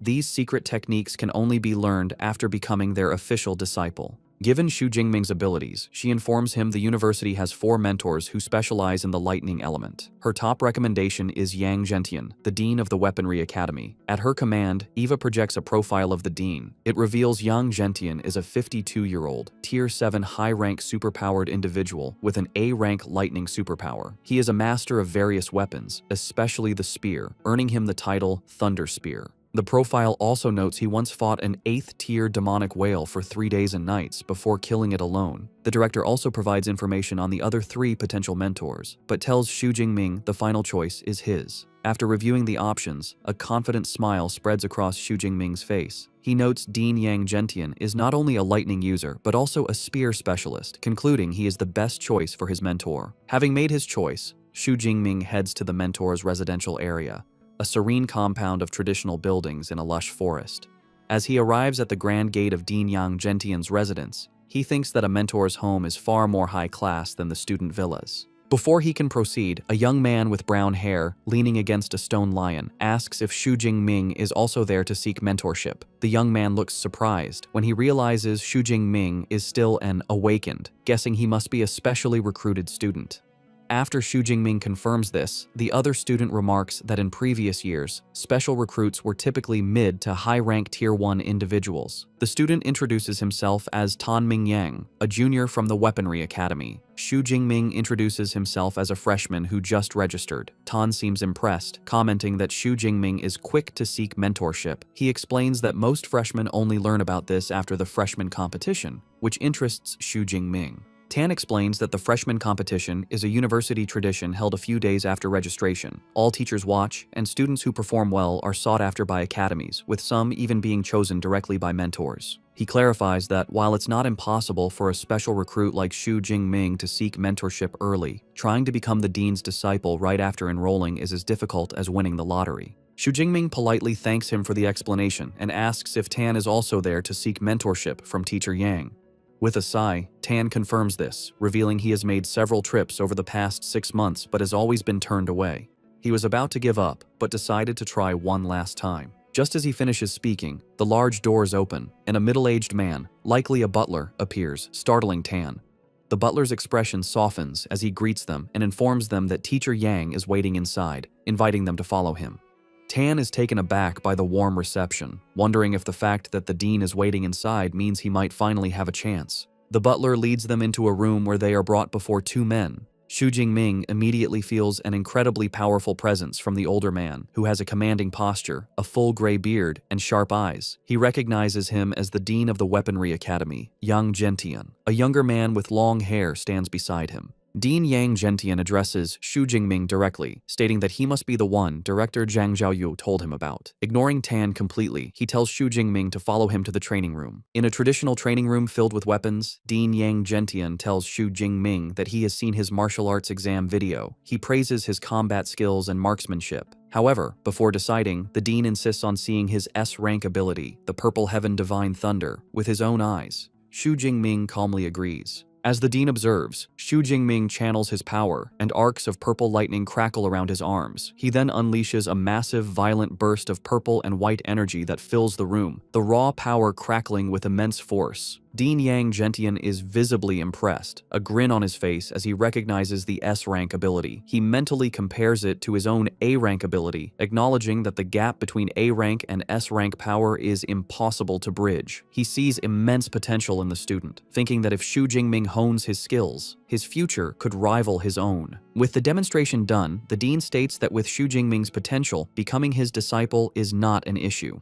However, he offers a serious warning. He explains that he has made many friends and enemies. He cannot guarantee his enemies won't target his disciples, and asks if Xu Jingming is still willing to accept him as a master, knowing the risks. Without hesitation, Xu Jingming drops to his knees in a formal sign of respect. With a wide, determined grin, he declares that he is willing. He passionately explains that he admires high-level ability users who have grown strong through bloody struggles. He believes the number of enemies his teacher has defeated is proof of his immense combat ability. Pleased with this answer, Dean Yang Gentian laughs heartily and formally accepts him. He declares that from this day forward, Xu Jingming is his 32nd disciple and his very first S-rank disciple. Telling him to rise, the dean presents Xu Jingming with his first gifts, a top-tier ability training method called Extreme Ability Training Method, and a body-tempering combat technique called Thunder Indestructible Body, both of which he created. Xu Jingming is stunned by the value of the gifts, realizing a body-tempering combat technique that can strengthen his body is far more precious than an ordinary one. The dean explains that while the ability training method is one of only 3 top-tier methods in the school, the real highlight is the Thunder Indestructible Body technique, the culmination of his life's work. He adds that the technique has been certified by 2 major martial arts halls and has been officially rated as S-rank. The revelation leaves Xu Jingming utterly speechless, shocked to learn of an S-rank combat technique. Combat techniques, like abilities, have their own ratings, from F to SSS. The higher the rank, the more difficult it is to master, but the more powerful it will be. Xu Jingming reflects on this, realizing the terrifying extent of his new master's talent. He knows that most 7th-level masters are exceptional if they can create an A-rank combat technique. For his master to have created an S-rank technique, his martial arts talent is terrifyingly high. Dean Yang Gentian provides more details about his S-rank technique. He explains that the Thunder Indestructible Body is only for lightning element users and has 13 levels. With each level, the user's body undergoes a transformation. However, he clarifies a crucial requirement. To begin cultivating it, one must first advance from an awakened to a true ability user. He then gives Xu Jingming his first task. He instructs him to use the Extreme Ability Training Method to achieve his breakthrough. Once Xu Jingming has advanced, he is to return, and the dean will personally help him build the foundation for the Thunder Indestructible Body. Overwhelmed with gratitude, Xu Jingming bows deeply, thinking how much better it is to have a mentor's guidance. The dean then shares a personal motivation, revealing he has only cultivated the technique to the 10th level. He looks at Xu Jingming with hope, stating that if he is unable to reach the peak of a martial saint, then Xu Jingming will be the greatest hope to prove the technique's potential. His eyes gleam as he reveals his ultimate guess. If one can cultivate the technique to its final level, their body can achieve a state of being eternal and indestructible. As Xu Jingming leaves his master's residence, waving goodbye to the butler, he finds Tan Mingyang sitting dejectedly on the steps outside, holding his head in despair. Xu Jingming approaches him and asks what is wrong. It is revealed that Tan Mingyang's attempt to become a disciple failed. He had to face a test against one of the dean's senior disciples. The condition was to defeat the senior, while the latter used only 1/10 of his combat power, a task Tan found hopeless, leaving him beaten. Now sitting on the steps, Tan looks up at Xu Jingming, assuming he also failed. He remarks that getting into Dean Yang's tutelage isn't easy and asks if Xu Jingming needs him to pass on some experience from his failures. Unfazed, Xu Jingming calmly declines, simply stating that he has already passed. The words hit Tan Mingyang like a physical blow. His bruised face contorts in utter disbelief. He exclaims that he has never heard of a dean-level mentor accepting a disciple before the annual freshman competition. As Xu Jingming calmly walks away, a bewildered Tan Mingyang stares after him, trying to understand what just happened. With a new objective, Xu Jingming returns to his dormitory's training room. Sitting cross-legged, he begins to cultivate using the Extreme Ability Training Method from his new master. As he meditates, he is amazed by the effectiveness of the top-tier technique, noting the amount of energy he can sense is far greater than with the intermediate-level method. A confident smirk appears on his face. Knowing he has already mastered the principles, he decides there is no need to practice it step by step. Instead, he will use his cheat system to advance directly. He accesses his system panel and commands it to use his ability points to increase his level. The effect is immediate and intense. A surge of energy courses through him, causing him to grunt in pain. He clutches his clothes as raw energy surges through his veins. The power erupts from his body in a massive blast of light and force that shakes the room. A moment later, the energy subsides. Breathing heavily, Xu Jingming pushes himself up, thinking he has successfully broken through. A notification confirms his new status as a first-tier, lower-rank ability user. He examines his hand, where stable, powerful blue lightning now crackles with ease. As he tests his control, a much larger and more potent torrent of lightning flows from his hand, a clear sign of his increased power. Clenching his fist, he marvels at the result. He can feel the power in his body has increased by at least 4 or 5 times. He confidently thinks that if he were to face the second-tier bloodthirsty tyrant bear again, his thunder ability alone would be enough to defeat it. He pulls up his system panel to check his new stats and understands why all ability users want higher-level cultivation methods. He calculates that if he had used the intermediate method, his vitality and spirit would have only increased by 30 or 40 points. But now, using the top-tier method, they have increased by almost 100 points in one go. The gap in results is undeniable. He notes the advancement only cost him 300 ability points, and he decides to save the rest. He knows that learning a powerful combat technique like the Thunder Indestructible Body is even more important. As an S-rank technique, he expects the consumption of ability points to master it will be incredibly high. With his breakthrough complete, Xu Jingming is ready for the next stage. A new thought enters his mind. Since he's at the university, perhaps it's time to visit the school's library. The next day, Xu Jingming returns to his master's residence. Dean Yang Gentian is utterly astonished to see him, questioning how he could have advanced so quickly. The dean paces, remarking that in his 20 years of teaching, he has seen countless geniuses, but even the best took a significant amount of time to transform into an ability user. He notes it has been less than 24 hours since Xu Jingming received the manual. With a bashful smile, Xu Jingming admits that perhaps the only thing he can be proud of is his advancement speed. He adds that when he tried to begin cultivating the Thunder Indestructible Body, he found even the introductory part to be a challenge. The dean listens and explains the process. Forging the foundation involves using the blood of a lightning element beast as a guide, combined with one's own lightning, to temper the muscles and bones. He emphasizes a critical point. The final strength of the technique is related to the grade of the beast's blood used. Now that Xu Jingming has advanced, the dean declares he will help him forge the foundation that very day. He reveals that high-level lightning beasts are rare, and his original plan was to use the blood of a 7th-tier storm giant bear. However, after learning Xu Jingming was entitled to one S-rank resource every year, he made a special request. He decided to combine the resources and pleaded with the university's principal to grant Xu Jingming an even more precious SS-rank resource. With that, he presents Xu Jingming with a small vial containing a glowing red liquid, the essence blood of a ferocious 8th-tier beast, the Thunder Tyrannosaurus. Xu Jingming is deeply moved that his new teacher and the principal would go to such lengths for him. He accepts the vial and vows to repay this kindness many times over. Pleased, the dean says they should begin immediately. They move to a training room where a shirtless Xu Jingming kneels. The dean uncorks the vial and pours the potent, glowing red blood onto Xu Jingming's head and back. Xu Jingming grits his teeth, groaning as the substance makes contact. The dean warns him to bear with it, explaining the blood is highly toxic to low-level users, and the intense pain is expected. Next, the dean prepares to use his own power to help. He tells Xu Jingming he will now use his A-rank Windfire True Thunder to forge the foundation, adding that the amount Xu Jingming can absorb is up to him. The dean unleashes his power, a torrent of violent, red lightning, and directs it into Xu Jingming's body. The energy surges through him, causing glowing red patterns to spread across his back and chest. The process is excruciating, and Xu Jingming throws his head back, letting out a raw scream of agony as his body is forcibly tempered by the immense power. 5 days into the tempering process, the senior disciple, Liu, is having tea with the dean's butler, Uncle Fu. Liu remarks on how resilient the new junior is to have lasted for 5 days. He reflects with some jealousy that he only lasted 2 days during his own tempering, which used weaker 7th-tier beast blood. He admits Xu Jingming's performance deserves the 8th-tier dragon-type beast's essence blood. Liu adds that with an S-rank lightning ability, he is looking forward to seeing the result of his new junior's Thunder Indestructible Body. Suddenly, a loud crash from the training room startles them. Liu rushes upstairs, wondering if his junior's foundation forging is complete. He cautiously peeks through the door and is met with a terrifying sight. Xu Jingming stands shirtless and splattered with blood, his eyes glowing red.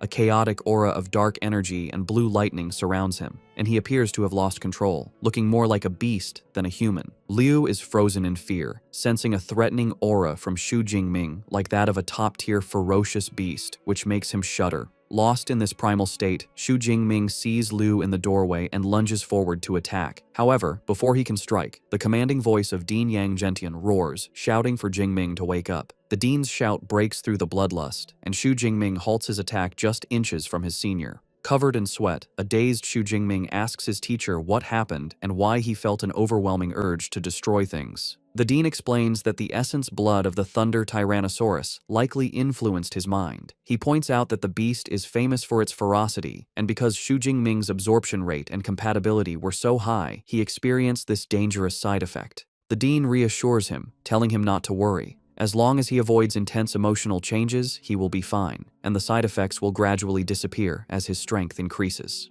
A wave of relief washes over Xu Jingming. He looks down at his hands, expressing his fear of being controlled by his emotions. With the crisis averted, Dean Yang Gentian's tone changes to delight. He tells a confused Xu Jingming to cheer up, announcing the forging was a perfect success with an incredible 98% absorption rate. He proudly explains that among the disciples who have cultivated the Thunder Indestructible Body, the highest rate ever recorded was only 92%. With this, Xu Jingming has broken a long-standing record. His senior disciple, Liu, approaches with a congratulatory smile. He tells his new junior that with the foundation successfully forged, his future in martial arts is now smooth sailing. The dean formally introduces him as senior disciple Liu Ming, an ability user at the peak of the 3rd tier, and tells Xu Jingming to ask Liu for help with any future cultivation questions. Xu Jingming greets his senior, who promptly pulls out his phone. Liu explains that since he didn't prepare a gift, he will transfer some credits instead. Xu Jingming is shocked when a notification on his phone says he received 200 credits, exclaiming that it's too much. He quickly calculates the gift is worth 2 million Great Sha coins. The dean dismisses his concern, stating that 200 credits is not a large sum for Liu, and that it is a senior's duty to care for his juniors. He adds that when Xu Jingming has his own juniors, he will also need to prepare gifts, a lesson Xu Jingming humbly accepts. With the training complete, the dean tells Xu Jingming that after 5 days without food or water, he should go back and rest. He gives him his next instructions. Come back the following morning to learn fist and spear techniques with Senior Liu.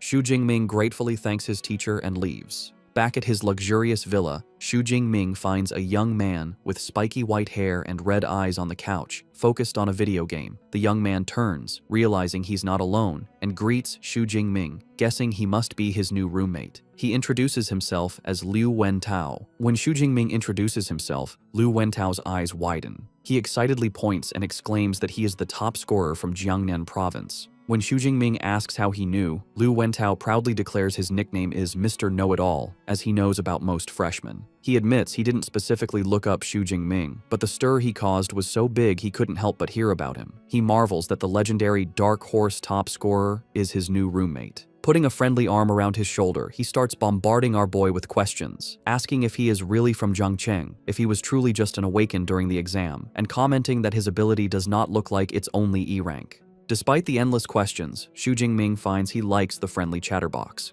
He reflects that he has always hated loneliness. Flashbacks reveal his past. Growing up in an orphanage without a sense of belonging, school was better as he had friends. His happiest memories are from his college days, joking around and playing games with roommates. He recalls getting his master's and PhD, never imagining that after drinking too much at his graduation, he would wake up in a different world. He thinks about how he didn't expect to still be an orphan after transmigrating, but with a roommate like Liu Wentao, he feels he won't be lonely. Meanwhile, Liu Wentao proudly boasts that he is a top student from Sichuan province with an A-rank ability and is currently a first-tier middle-rank ability user. He declares his ambition to major in college tactics and command a military region to slaughter all the ferocious beasts on Blue Star. Changing the subject, Xu Jingming mentions he is heading to the martial arts hall. Intrigued, Liu Wentao decides to join him, admitting he hasn't visited the university's hall yet. They arrive at the impressive Thunder Martial Arts Hall, Magical University branch. Inside, they see a lively and chaotic scene, with students training and showing off their powers. The AI, Eva, appears and explains they are in the public training room, which can hold 300 people. The hall is constructed with C-rank alloy mixed with memory metal, making it durable enough to withstand damage. Eva also points out private training rooms, but Xu Jingming decides the public area is fine. Liu Wentao gets caught up in the competitive atmosphere, shouting with excitement and pointing out an A-rank enhanced werewolf user.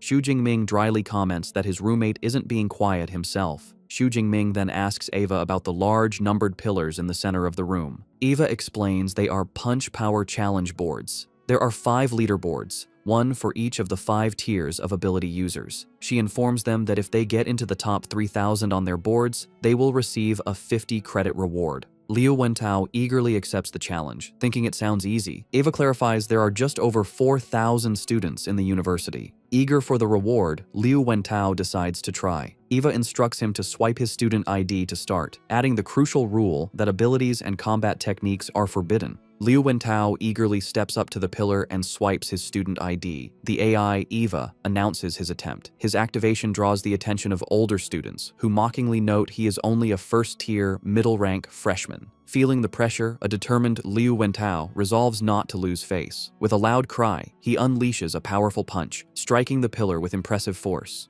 The result flashes on the screen, a punch power of 476 kilograms. Pleased, Liu Wentao thinks he didn't embarrass himself, and getting into the top 3,000 should be no problem. His pride is short-lived, as Eva delivers a devastating update. His rank is beyond 100,000.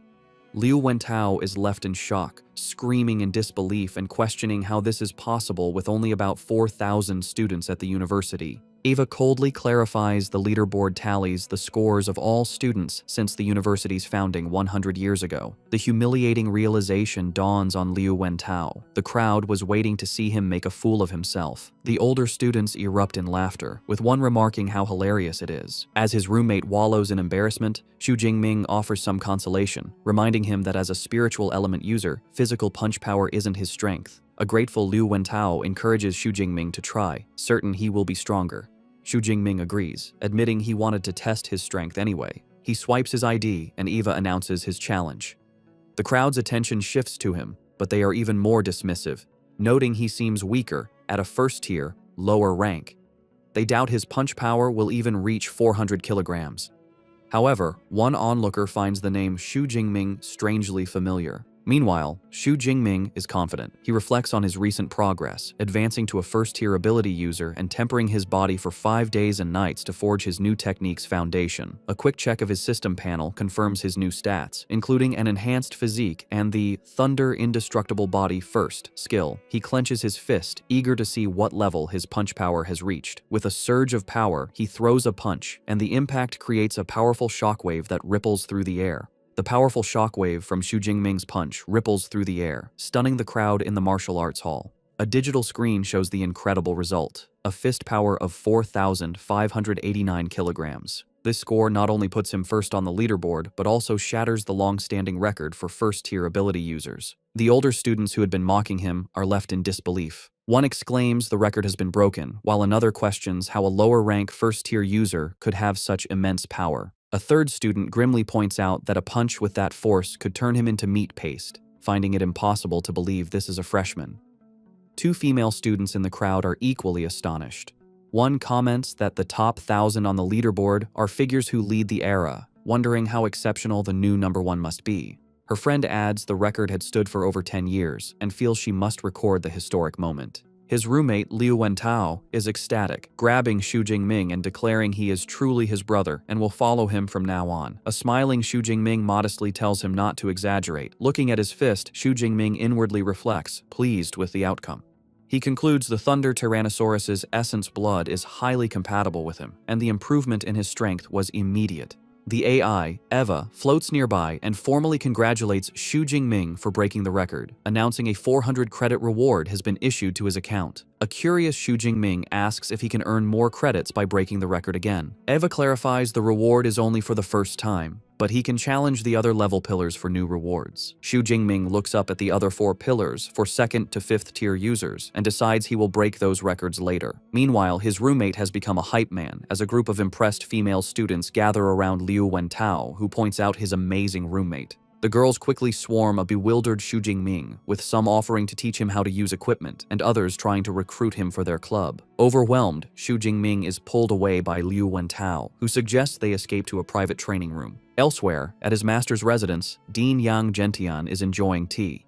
His senior disciple, Liu Ming, shows him his phone, reporting that his junior brother Xu is a hot topic on the campus forums. Dean Yang Gentian marvels at our boy's exaggerated physical strength, questioning why he ran off to break records instead of resting. Liu Ming then reflects on his own past. He recalls when he was a high-rank first-tier user and had just mastered the first layer of the Thunder Indestructible Body. His fist power was only a little over 3,500 kilograms. He concludes with awe that his new junior brother is much more than just a little stronger than he was. In a luxurious apartment, a young man with dark hair and a brown jacket stares at his phone. Suddenly, he erupts in rage, slamming his hand on the marble countertop. The glass beside him shatters as his hand is covered in orange flames and blue lightning. He fumes, cursing that Xu Jingming has also come to Magic Capital. Clenching his fiery fist, his face contorts with anger. He thinks about how Xu Jingming's success made him miss his chance to be the top scorer of Jiangnan province, turning him into a laughingstock in his home city. He fiercely vows that this time, he will take back all the honor he believes is his. Meanwhile, back in his university's training room, Xu Jingming sits calmly, holding a small knife. He reflects on the effects of his new Thunder Indestructible Body technique, marveling that even after 5 grueling days of tempering without food or rest, he is still full of energy. To test his new durability, he lightly drags the sharp blade across his hand. The knife makes a metallic sound but fails to break the skin, leaving only a faint white mark. He is impressed, realizing his body's defense is now like E-grade alloy, making him invulnerable to ordinary blades. He concludes it is truly a worthy S-grade body refinement technique. Just then, his roommate Liu Wentao bursts in, calling his name excitedly. He informs Xu Jingming that the news of him breaking the record has caused an explosion on the campus forum. He adds that countless students are posting replies, saying they want to challenge him. Far from being annoyed, a competitive smirk plays on Xu Jingming's lips. He remarks to himself that the martial spirit at Magic University is indeed quite strong. Seeing the challenges,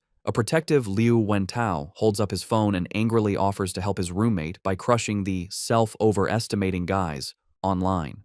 Xu Jingming calmly pushes his roommate's arm down, telling him to forget it and not waste his time. He explains he has more important things to do, as he is heading to the Battle Technique Library, and tells Liu Wentao to head back to the dorm. Xu Jingming arrives at the massive and modern Battle Technique Library. As he approaches the entrance, he holds his hand out to a scanner, and a complex, glowing orange security circle appears, confirming the building's advanced protection. He is amazed by the security, recalling a rumor the library is personally guarded by the university's vice principal, a legendary 9th-tier superpower user. He realizes that with such a powerful figure watching over it, even the strongest martial saints couldn't steal the treasures inside. After swiping his student ID card, he passes through the gate, and the security circle scans him one last time before letting him in. Inside the Grand Hall, he is greeted by a trio of female librarians. The one in the center warmly welcomes him by name, addressing him as S-grade student Xu Jingming and asking how they can help. Surprised they know him, Xu Jingming asks how they knew his name.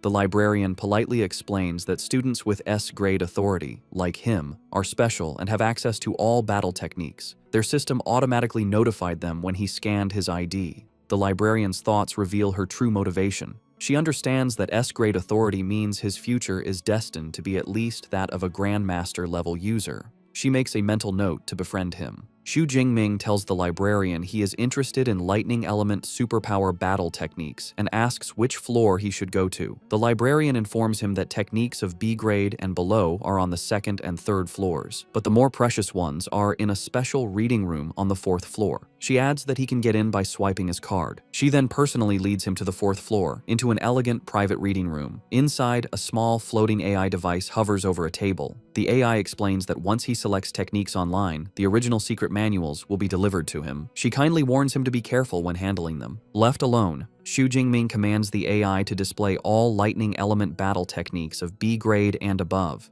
In response, the AI projects dozens of blue holographic screens that fill the room, each showing a different technique. As he looks through the selection, 2 techniques catch his eye. The first is an SSS grade technique called 10,000 Prisons Heavenly Thunder Guidance, which creates a massive thunderstorm domain. However, it is restricted to users who are at least 5th tier.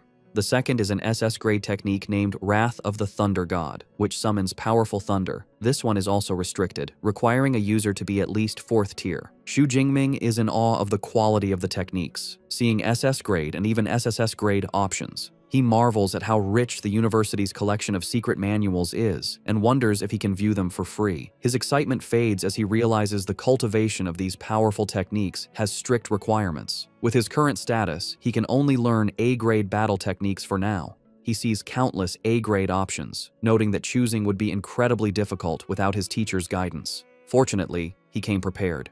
He pulls out a recommendation list from his master, Dean Yang Zhentian, which saves him time. Using the list, he interacts with the holographic displays, pointing out his desired techniques. He makes his final decision, choosing 4 specific A-grade techniques. The first is Thunder Spear, an offensive technique. The second is Chain Thunder Gun, a sustained attack. The third is Thunder Flash, a movement technique. The final one is Thunder Prison, a control technique. He mentally categorizes his new skills. Thunder Spear, for ranged strikes. Chain Thunder Gun, for sustained attacks, Thunder Flash for movement, and Thunder Prison for crowd control.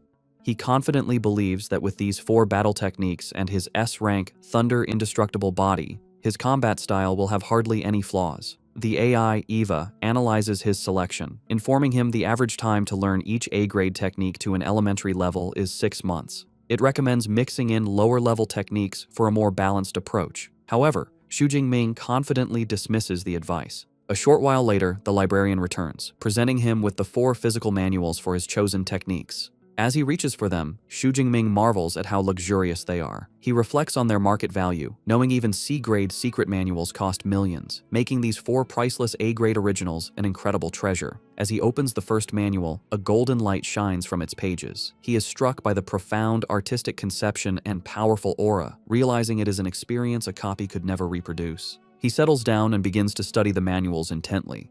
As hours go by, his focus turns to frustration. Sweat beads on his forehead as he clutches his head, struggling to comprehend the complex content.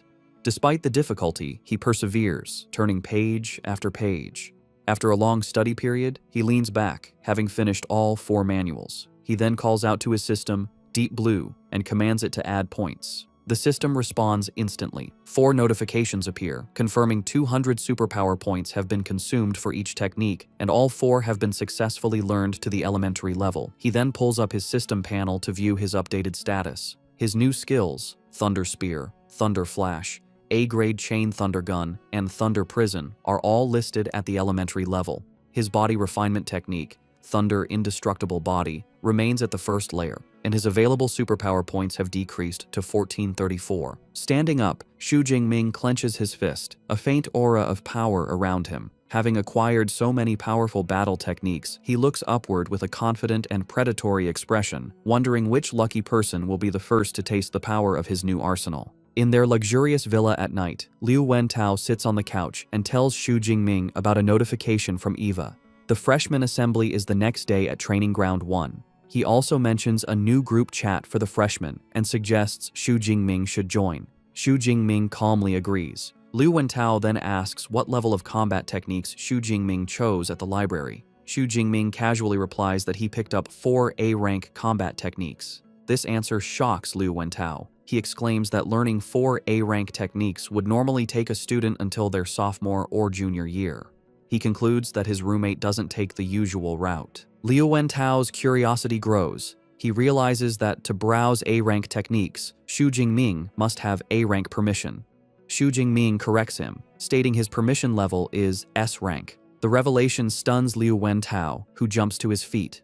He shouts in disbelief, questioning why the school would have a permission level higher than A-rank. A sudden realization dawns on him, and he stammers that the online rumors about Xu Jingming being E-rank must be false, asking in shock if it means Xu Jingming has an S-rank superpower. Xu Jingming simply smiles, teasingly remarking that the know-it-all has just learned something new. The confirmation leaves Liu Wentao in awe. He exclaims that he had guessed Xu Jingming's rating was high, but he never expected it to be S-rank, especially since other provincial top scorers are only A-rank. A wide, happy grin spreads across his face. He gives a thumbs up, thinking it was the right decision to become a fan now, solidifying his status as an old fan. Later, Xu Jingming is in the second-floor training room. He holds a practice spear but finds it too light. He thinks that now that he has the combat techniques he needs, he also needs the right equipment. He reflects that his original F-rank obsidian spear is back home and would no longer be suitable for his current strength. He decides to get new gear. He asks the AI, Eva, to open the school mall and search for spear-type weapons. Eva complies, and holographic displays appear, showing spears from F rank to D rank. Xu Jingming notes he can customize the length and weight. He understands higher-ranked equipment is heavier and more expensive. He chooses an E-rank 210-kilogram spear, along with an E-rank combat suit and boots. He confirms the purchase. A notification shows the total cost is 237 credits, leaving him with 382.6.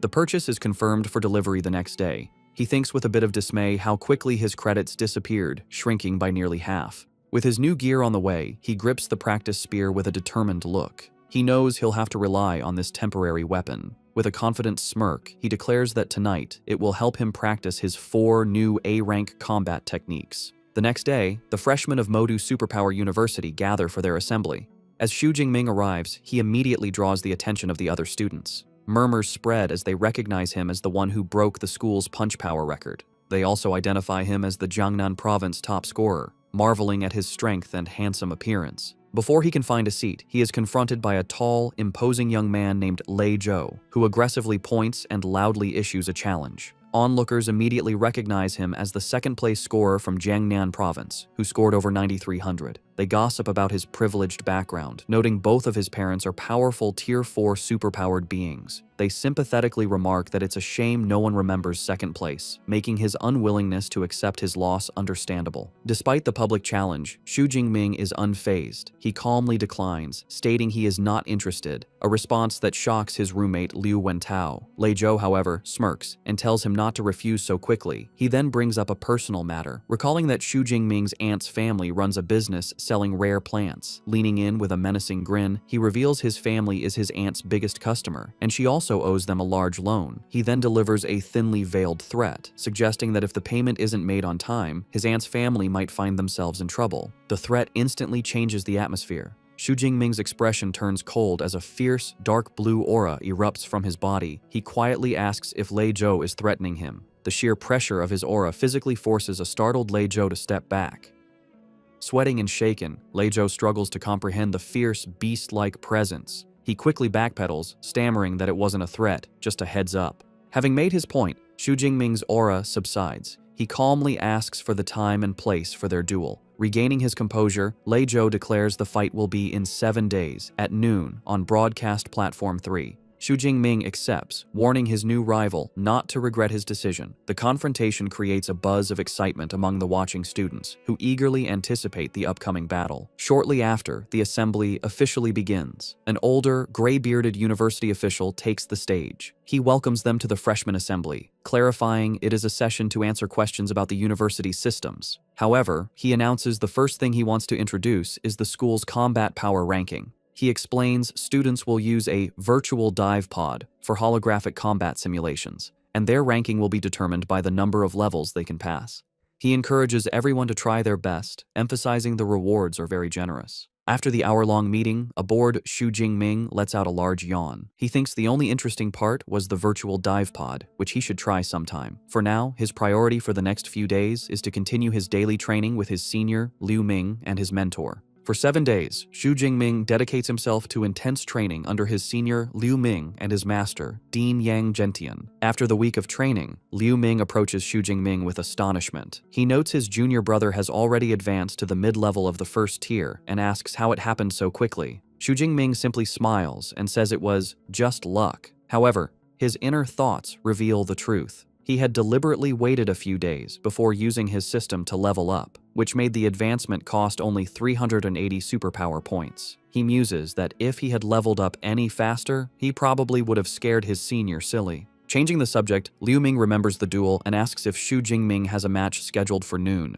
Xu Jingming confirms he does. With a confident smile, Liu Ming pats his junior on the shoulder and says he will observe 3 minutes of silence for his opponent. He decides to accompany Xu Jingming to the match. The scene shifts to Broadcast Platform 3, a large arena where a crowd has gathered. Lei Zhou enters the ring with his friends. One notes it's a good chance to see the top scorer's strength. Another dismisses Xu Jingming's high score as a fluke and bets Lei Zhou will win. When someone mentions Xu Jingming broke the punch power record, Lei Zhou scoffs, arguing a physical record is meaningless when superpowers are what truly matter. Just then, Xu Jingming makes his entrance with Liu Ming. Dressed in a new black coat and carrying his new spear, his arrival causes a stir. As Xu Jingming walks towards the ring, Liu Ming thinks with amusement that with his junior's handsome looks, he will undoubtedly charm countless female students once he achieves success. From the ring, Lei Zhou observes his opponent's aura and notes Xu Jingming's rank has increased. However, he remains confident, thinking he has other preparations. Seeking to raise the stakes, Lei Zhou proposes they add a wager, all of their credits. Xu Jingming accepts without hesitation, stating he has 370 credits.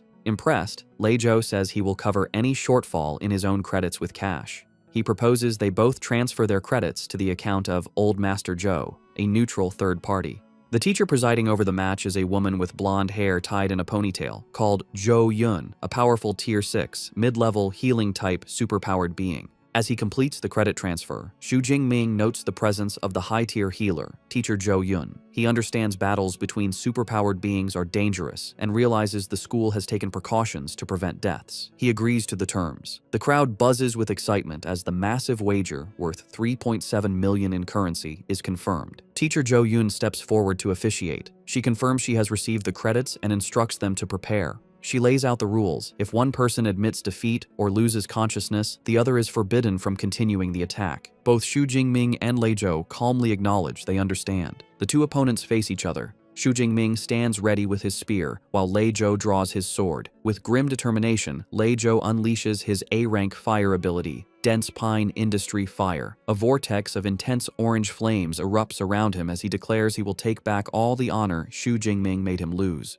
The power of his ability impresses the crowd, who marvel at the terrifying force of an A-rank fire superpower. Wreathed in flames, Lei Zhou charges forward. He leaps and brings his sword down in a powerful, raging flame slash. In response, Xu Jingming simply stands his ground and swings his spear in a basic upward arc. To everyone's astonishment, his simple block completely neutralizes the flaming sword strike. The audience is stunned. They can't believe Xu Jingming didn't use a combat technique and still blocked such a powerful move. They exclaim in shock that a normal attack just broke a big special move. Lei Zhou himself is left speechless, gritting his teeth in disbelief. With his opponent's attack nullified, Xu Jingming looks at him with cold indifference. Purple lightning begins to crackle around him as he tells Lei Zhou that nothing is impossible. The only reason it seems so is because Lei Zhou is simply too weak. Before his rival can react, Xu Jingming launches a devastating counterattack. Surrounded by a torrent of purple lightning, he lunges forward and strikes Lei Zhou squarely in the chest, sending him flying backward. The purple lightning from Xu Jingming's attack courses through Lei Zhou's body, making him cry out in agony. The force of the blow sends his sword flying amidst a spray of blood as he is thrown backward. He lands hard on the floor of the ring, slumping over in defeat as smoke rises from his body. The crowd is stunned by the swift and decisive outcome. Lei Zhou's supporters are in disbelief, with one exclaiming that the fight is over after only 2 moves from Xu Jingming. Another angrily questions the claim that Lei Zhou was stronger now that he's been instantly defeated. The onlookers agree that Xu Jingming's strength is on a completely different level from the other freshmen. Watching from the sidelines, Liu Ming looks completely unimpressed. He thinks to himself that the match was too boring and didn't even make his junior brother use 1/10 of his real power. Back in the ring, Teacher Zhou Yun begins to announce the winner. However, a wounded Lei Zhou struggles to his feet, calling out to her. He grits his teeth, insisting he has not lost, and the match is not over. In a desperate move, he pulls out a small, red pill. Teacher Zhou Yun immediately recognizes it, shouting in alarm and identifying it as a rampaging blood pill. She warns him against taking it, telling him this is just a match and not worth risking his life. The audience also recognizes the dangerous item. They murmur that while the pill can boost a user's strength several times over for a short period, it has severe side effects that could leave him bedridden for months. They question if the risk is worth it. With a major university competition only a month away, Lei Zhou ignores their concerns, stating that he will bear any consequences himself. He is determined to take the gamble and will accept his loss only if he is defeated after this.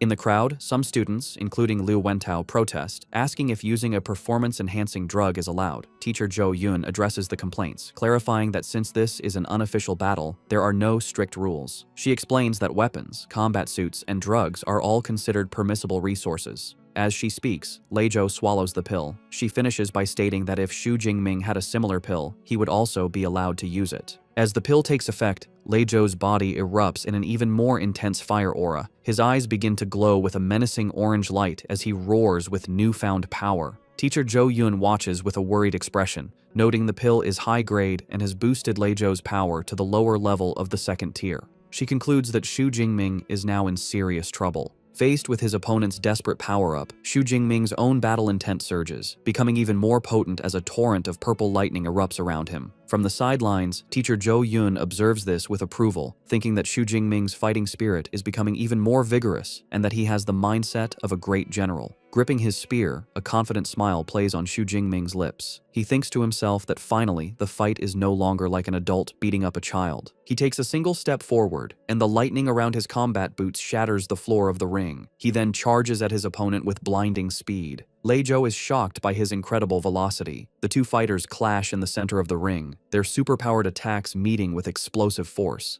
Lei Zhou blocks Xu Jingming's initial thrust, but the raw power behind the attack is overwhelming. The force of the blow sends Lei Zhou staggering backward, forcing him to his knees to absorb the impact. Still surrounded by his wavering flames, he grits his teeth in disbelief. He can't understand how, even with his strength boosted to the second tier, he is still no match for Xu Jingming. He wonders what kind of monster he is facing. Realizing a head-on fight is useless, Lei Zhou changes his strategy. He decides that if he can't win a direct clash, he will attack from a distance. He leaps back and launches a volley of powerful fireballs at Xu Jingming. However, his ranged attack is met with casual disdain. Xu Jingming effortlessly swings his spear in a wide arc, creating a vortex of lightning that deflects all the fireballs. He mockingly asks if that is all Lei Zhou has. Frustrated and sweating, Lei Zhou curses his opponent's flawless lightning ability. He desperately clings to a new hope, thinking that he can no longer get close. But if he can exhaust Xu Jingming's power before his drug boost wears off, he might still have a chance. But Xu Jingming has no intention of letting the fight drag on. He decides to end it. He raises his hand and summons a massive amount of purple energy, condensing it into a solid spear of pure, crackling lightning. His A-rank technique,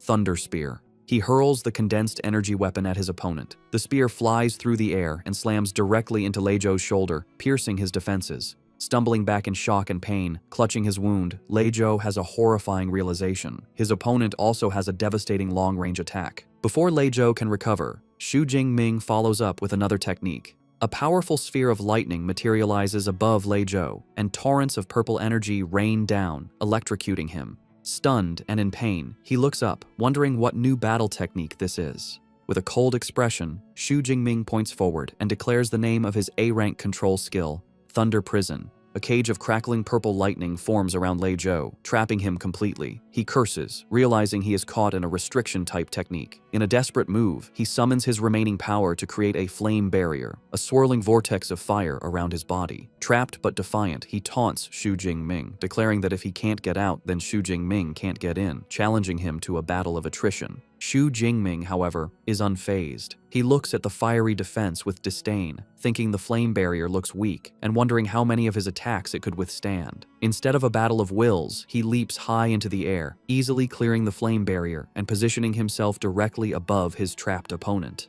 While airborne, he unleashes his ultimate assault. He summons his power, and dozens of massive, glowing purple spears of pure lightning materialize in the air, all aimed at the helpless Lei Zhou. The deadly rain of lightning spears begins to descend, a technique that looks like a devastating version of his chain thunder gun. Looking up at the overwhelming attack, Lei Zhou is filled with absolute terror. He knows with certainty that if he is hit by that barrage, he will die. With his life on the line, his pride shatters, and he screams out his surrender. At the very last second, just as Lei Zhou shouts his concession, the tip of the lead lightning spear stops just inches from his eye. The rain of spears dissipates as Xu Jingming lands gracefully in the ring. In a final definitive motion, he thrusts his physical spear forward, piercing Lei Zhou's chest and leaving no doubt as to who the victor is. Xu Jingming withdraws his spear from Lei Zhou's chest, leaving him kneeling and defeated on the floor. With a commanding presence, Xu Jingming stands over his opponent as teacher Zhou Yun officially declares him the winner. The crowd is left in shock and awe. They exclaim that it was a complete and utter crushing defeat. They marvel at how Xu Jingming flawlessly chained together 4 different battle techniques in just a few seconds, a feat far beyond what any normal freshman should be capable of. 2 students discuss the power of the techniques they witnessed. One guesses they must all be at least B grade. His friend is amazed, admitting the best technique he has learned is only C grade. Watching from the sidelines, Liu Ming overhears their speculation and looks stressed. He thinks to himself that they are severely underestimating his junior brother. He knows the truth. Xu Jingming had dared to choose 4 A-grade techniques and had already mastered them to a combat-ready level. He reflects on his own experience, recalling that he had only dared to choose a single A-grade technique as a freshman, and it still took him over 4 months to learn. He admits that having such a monstrously talented junior brother puts a great deal of pressure on him. Back in the ring, a humbled Lei Zhou gets to his feet. He sincerely thanks Xu Jingming for sparing his life and accepts his complete defeat. He promises the wagered credits and cash are now his and assures him he will make the payment owed to his aunt's business on time. Teacher Zhou Yun approaches Xu Jingming and confirms the transfer of his winnings. 50 credits and 3.2 million in currency have been deposited into his student account. Xu Jingming thinks that a gambling fight is a quick way to make money. With the duel over, Liu Wentao rushes down to the ring, ecstatic. He congratulates brother Ming, telling him he is now a rich man, and invites him to go out and relax in the city center that evening to celebrate. Xu Jingming begins to decline, explaining he has training scheduled with his senior. However, Liu Ming, standing nearby, encourages him to go, advising him that a proper balance of training and relaxation is the key to long-term success. Taking his senior's advice, Xu Jingming agrees to go out. As they prepare to leave, Liu Wentao excitedly points towards Liu Ming, gushing about his reputation as the vice president of the Ash Club, a user of an A-rank lightning superpower. As he and Xu Jingming walk off together, Liu Wentao comments that the famous senior is even more impressive in person. As they leave the arena, Liu Wentao tells Xu Jingming to just follow his lead, as he has arranged the entire program for the evening. A slightly suspicious Xu Jingming looks back and asks what kind of program he is talking about. Liu Wentao turns with a wide, mischievous grin and points at his friend. He reveals his grand plan, the one unmissable event of university life, a social mixer between the male and female dormitories. A table is lavishly spread with food for a social gathering. Liu Wentao approaches Xu Jingming, who is seated at the table. He excitedly tells Xu Jingming how popular he has become, explaining that he posted an invitation for a social mixer on the campus forum. Liu Wentao reveals that over 100 people registered, and he had a hard time choosing who to invite. Xu Jingming smiles and comments on his friend's dedication, asking who he finally chose. Liu Wentao playfully tells him it's a secret for now, but he will meet them soon. Just then, he spots the guests arriving and calls them over. 2 young women approach. One, wearing glasses, introduces herself as Qi Dongxia, the invited guest. Her companion, a girl with dark hair, introduces herself as her roommate, Song Qiuqiu.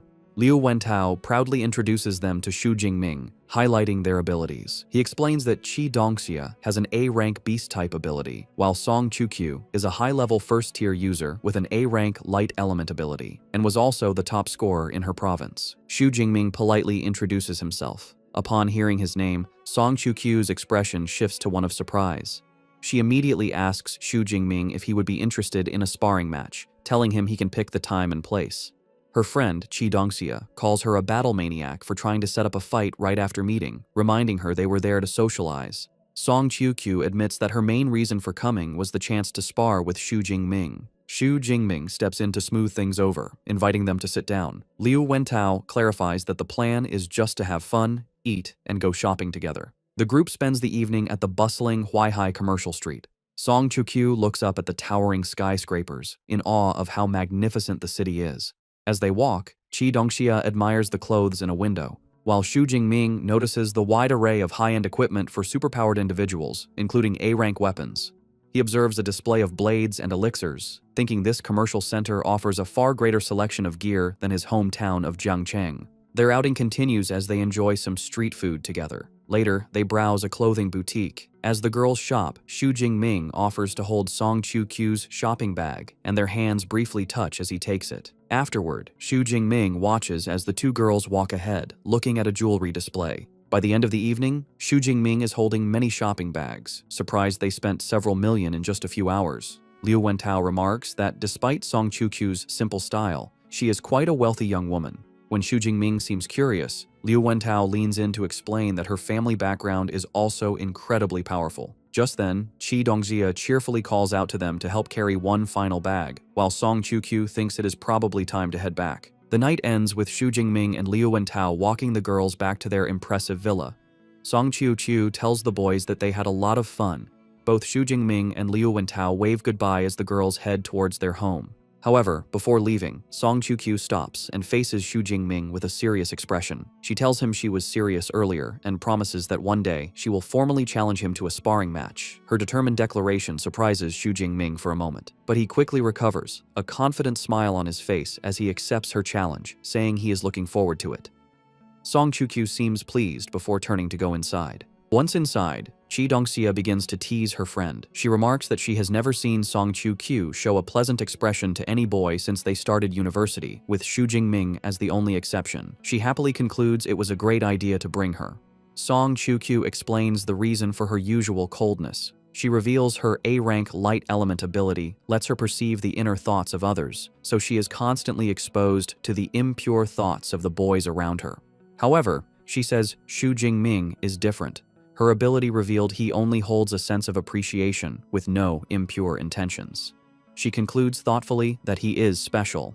Hearing this, Chi Dongxia gets a mischievous look, teasingly concluding that Miss Song has developed a crush. Meanwhile, as the boys walk back, Liu Wentao sighs with satisfaction, commenting that it's nice to relax once in a while, and Xu Jingming quietly agrees. Xu Jingming, however, is lost in thought. He reflects on Song Chiu-chiu and her high-level status, realizing he still has a long way to go. The thought motivates him to work hard and grow even stronger. 15 days later, Xu Jingming is meditating in his training room. Sensing he is ready, he decides it is time to level up and commands his system, Deep Blue, to use his points for an upgrade. A violent surge of purple lightning erupts from his body. System notifications confirm he is undergoing a dual advancement, from a mid-level to a high-level first-tier user, while also leveling up his Thunder Indestructible Body technique to its second level. As the energy subsides, Xu Jingming reflects on his progress. He notes the rank up has significantly increased his power, and that the second level of his body tempering technique is focused on strengthening his bones and muscles. He then consults the training manual, which reveals that upon reaching the third level, he will unlock a special ability called the Thunder Extreme State, which provides a temporary but immense boost to power and speed. He pulls up his system panel to check his new status. While pleased, he is disappointed to see he only has 62 ability points left, not enough to reach the next level. He realizes it is time to ask his master for leave to go to the wilderness, hunt beasts, and get more ability points. Later, when Xu Jingming visits his master's residence, Dean Yang Gentian is shocked by his rapid advancement, asking if he has broken through again. Xu Jingming calmly confirms his progress from the previous night, also mentioning his body tempering technique has reached the second level.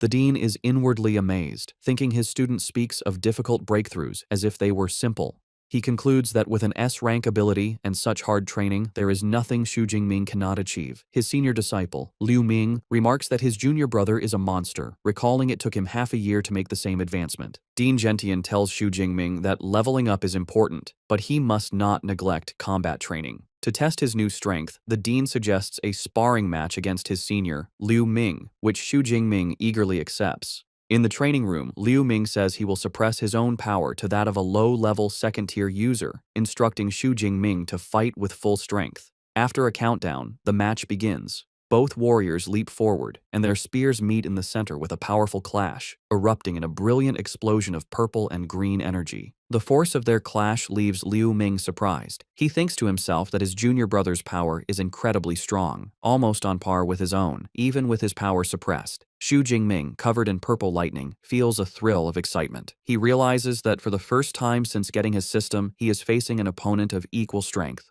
Deciding to press his advantage, Xu Jingming concentrates a sphere of lightning in his hand and unleashes his Thunder Prison technique. The massive orb of electricity flies across the room, forcing Liu Ming to defend himself. Before his senior can recover, Xu Jingming leaps and follows up with another attack, throwing a volley of lightning spears in a move like his Chain Thunder Gun technique. Liu Ming recognizes the combination of skills. With a smirk, he notes that this is the same combination that defeated Lei Zhou, but declares that he is no mere freshman. He gathers his own power and unleashes a devastating counterattack, a massive torrent of teal-colored lightning called Jade Pivot True Thunder. 20 minutes later, the intense battle is over. An exhausted Xu Jingming leans on his spear for support. He concedes the match, admitting that his divine thunder energy is depleted and that he has lost. Liu Ming, however, reassures him. He explains that Xu Jingming did not lose because of skill, but was simply at a disadvantage due to lower energy reserves. Their master, Dean Yang Gentian, approaches them, praising the fight as an exciting spectacle. He admits Xu Jingming's performance far exceeded his expectations. He had thought Liu Ming would win easily, but instead they were so evenly matched, the outcome was decided by a battle of attrition. Liu Ming then asks his junior brother if he is aware of the true level his combat power reached during their fight. When Xu Jingming looks back, puzzled, Liu Ming makes a stunning declaration: his power is now unrivaled in the second tier.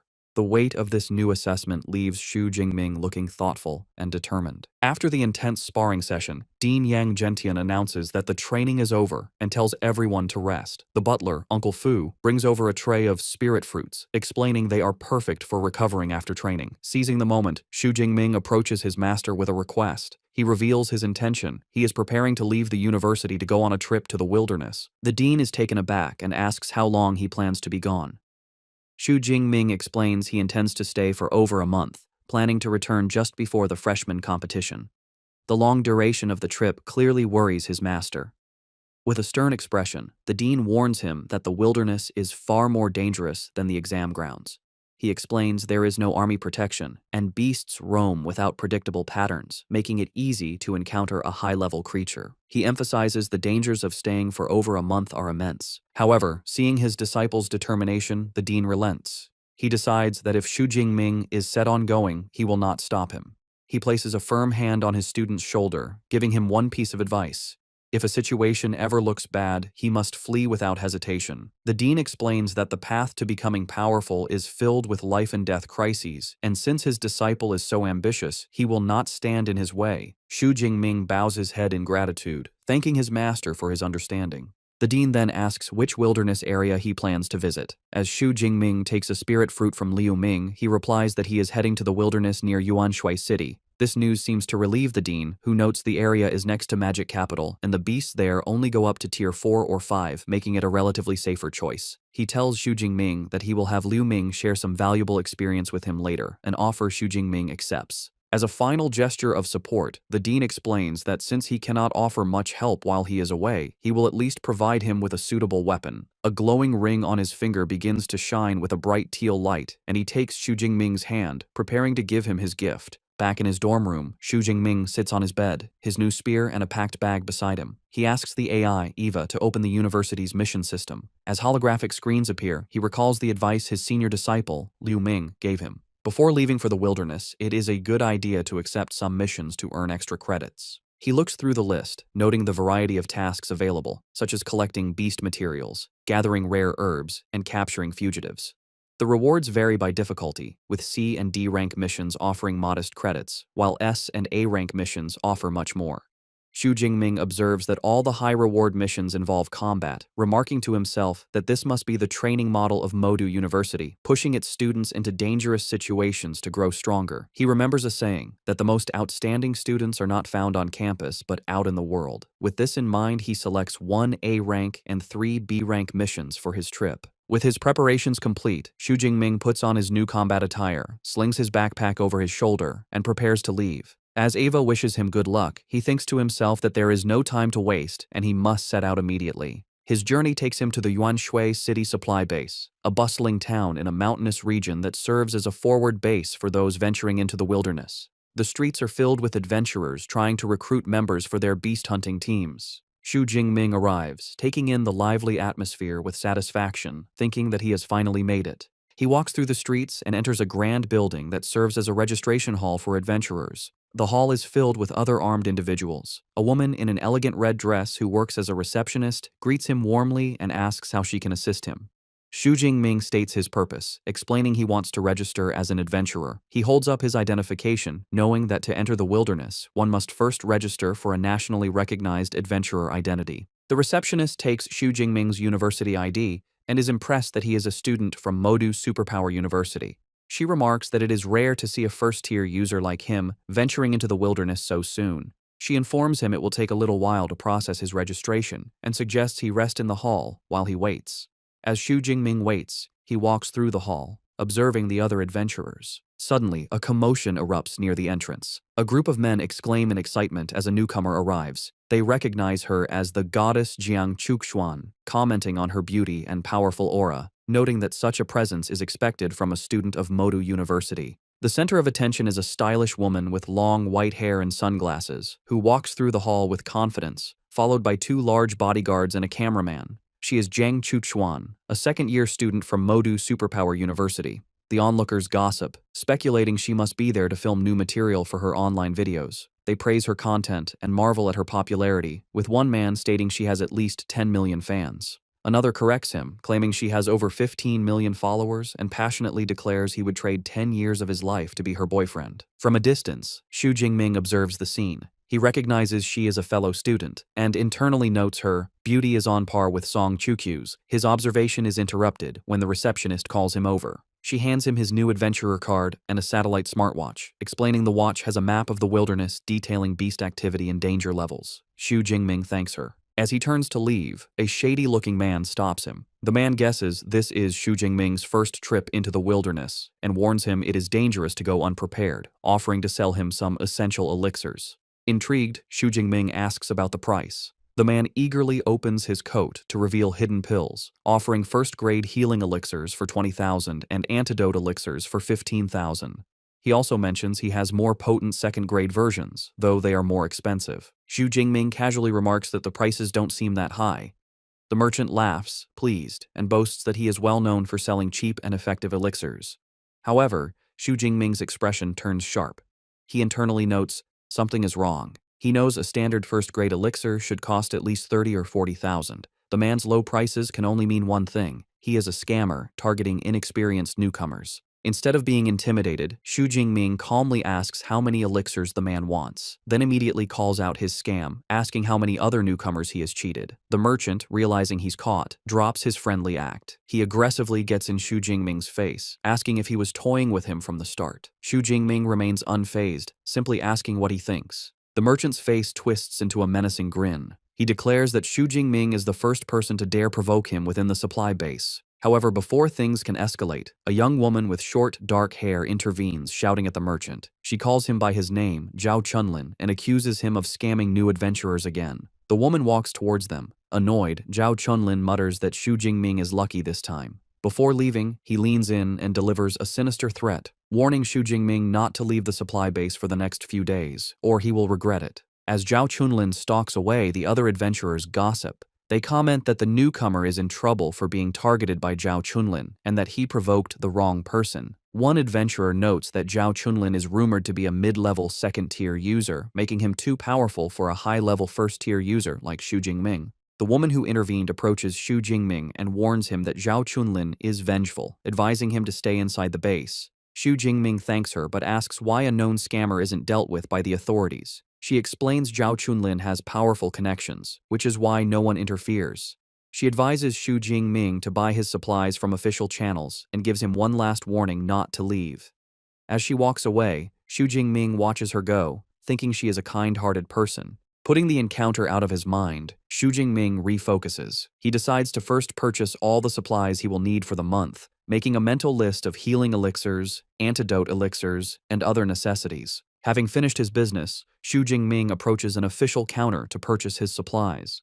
After stowing the items in his backpack, he leaves the adventurer's hall, now fully equipped and ready for the wilderness. However, as soon as he steps outside, his path is blocked by Zhao Chunlin and his cronies. The merchant looks furious, mockingly commenting on how Xu Jingming is foolish and defiant for daring to leave after being warned not to. He angrily asks if this is a sign of disrespect. Unfazed, Xu Jingming calmly asks what he wants. Enraged by his calm demeanor, Zhao Chunlin's face twists into a sneer. He declares that since Xu Jingming has disrespected him, he will break both of his legs and make sure he spends the rest of his life in a wheelchair, claiming it is the only way to appease his anger. Nearby, the kind adventurer woman who had warned him earlier sees the confrontation. She expresses frustration that he didn't listen to her and declares she must go help. However, her companion holds her back, suggesting it might be better to let him learn a lesson. Back in the confrontation, Zhao Chunlin prepares to make good on his threat.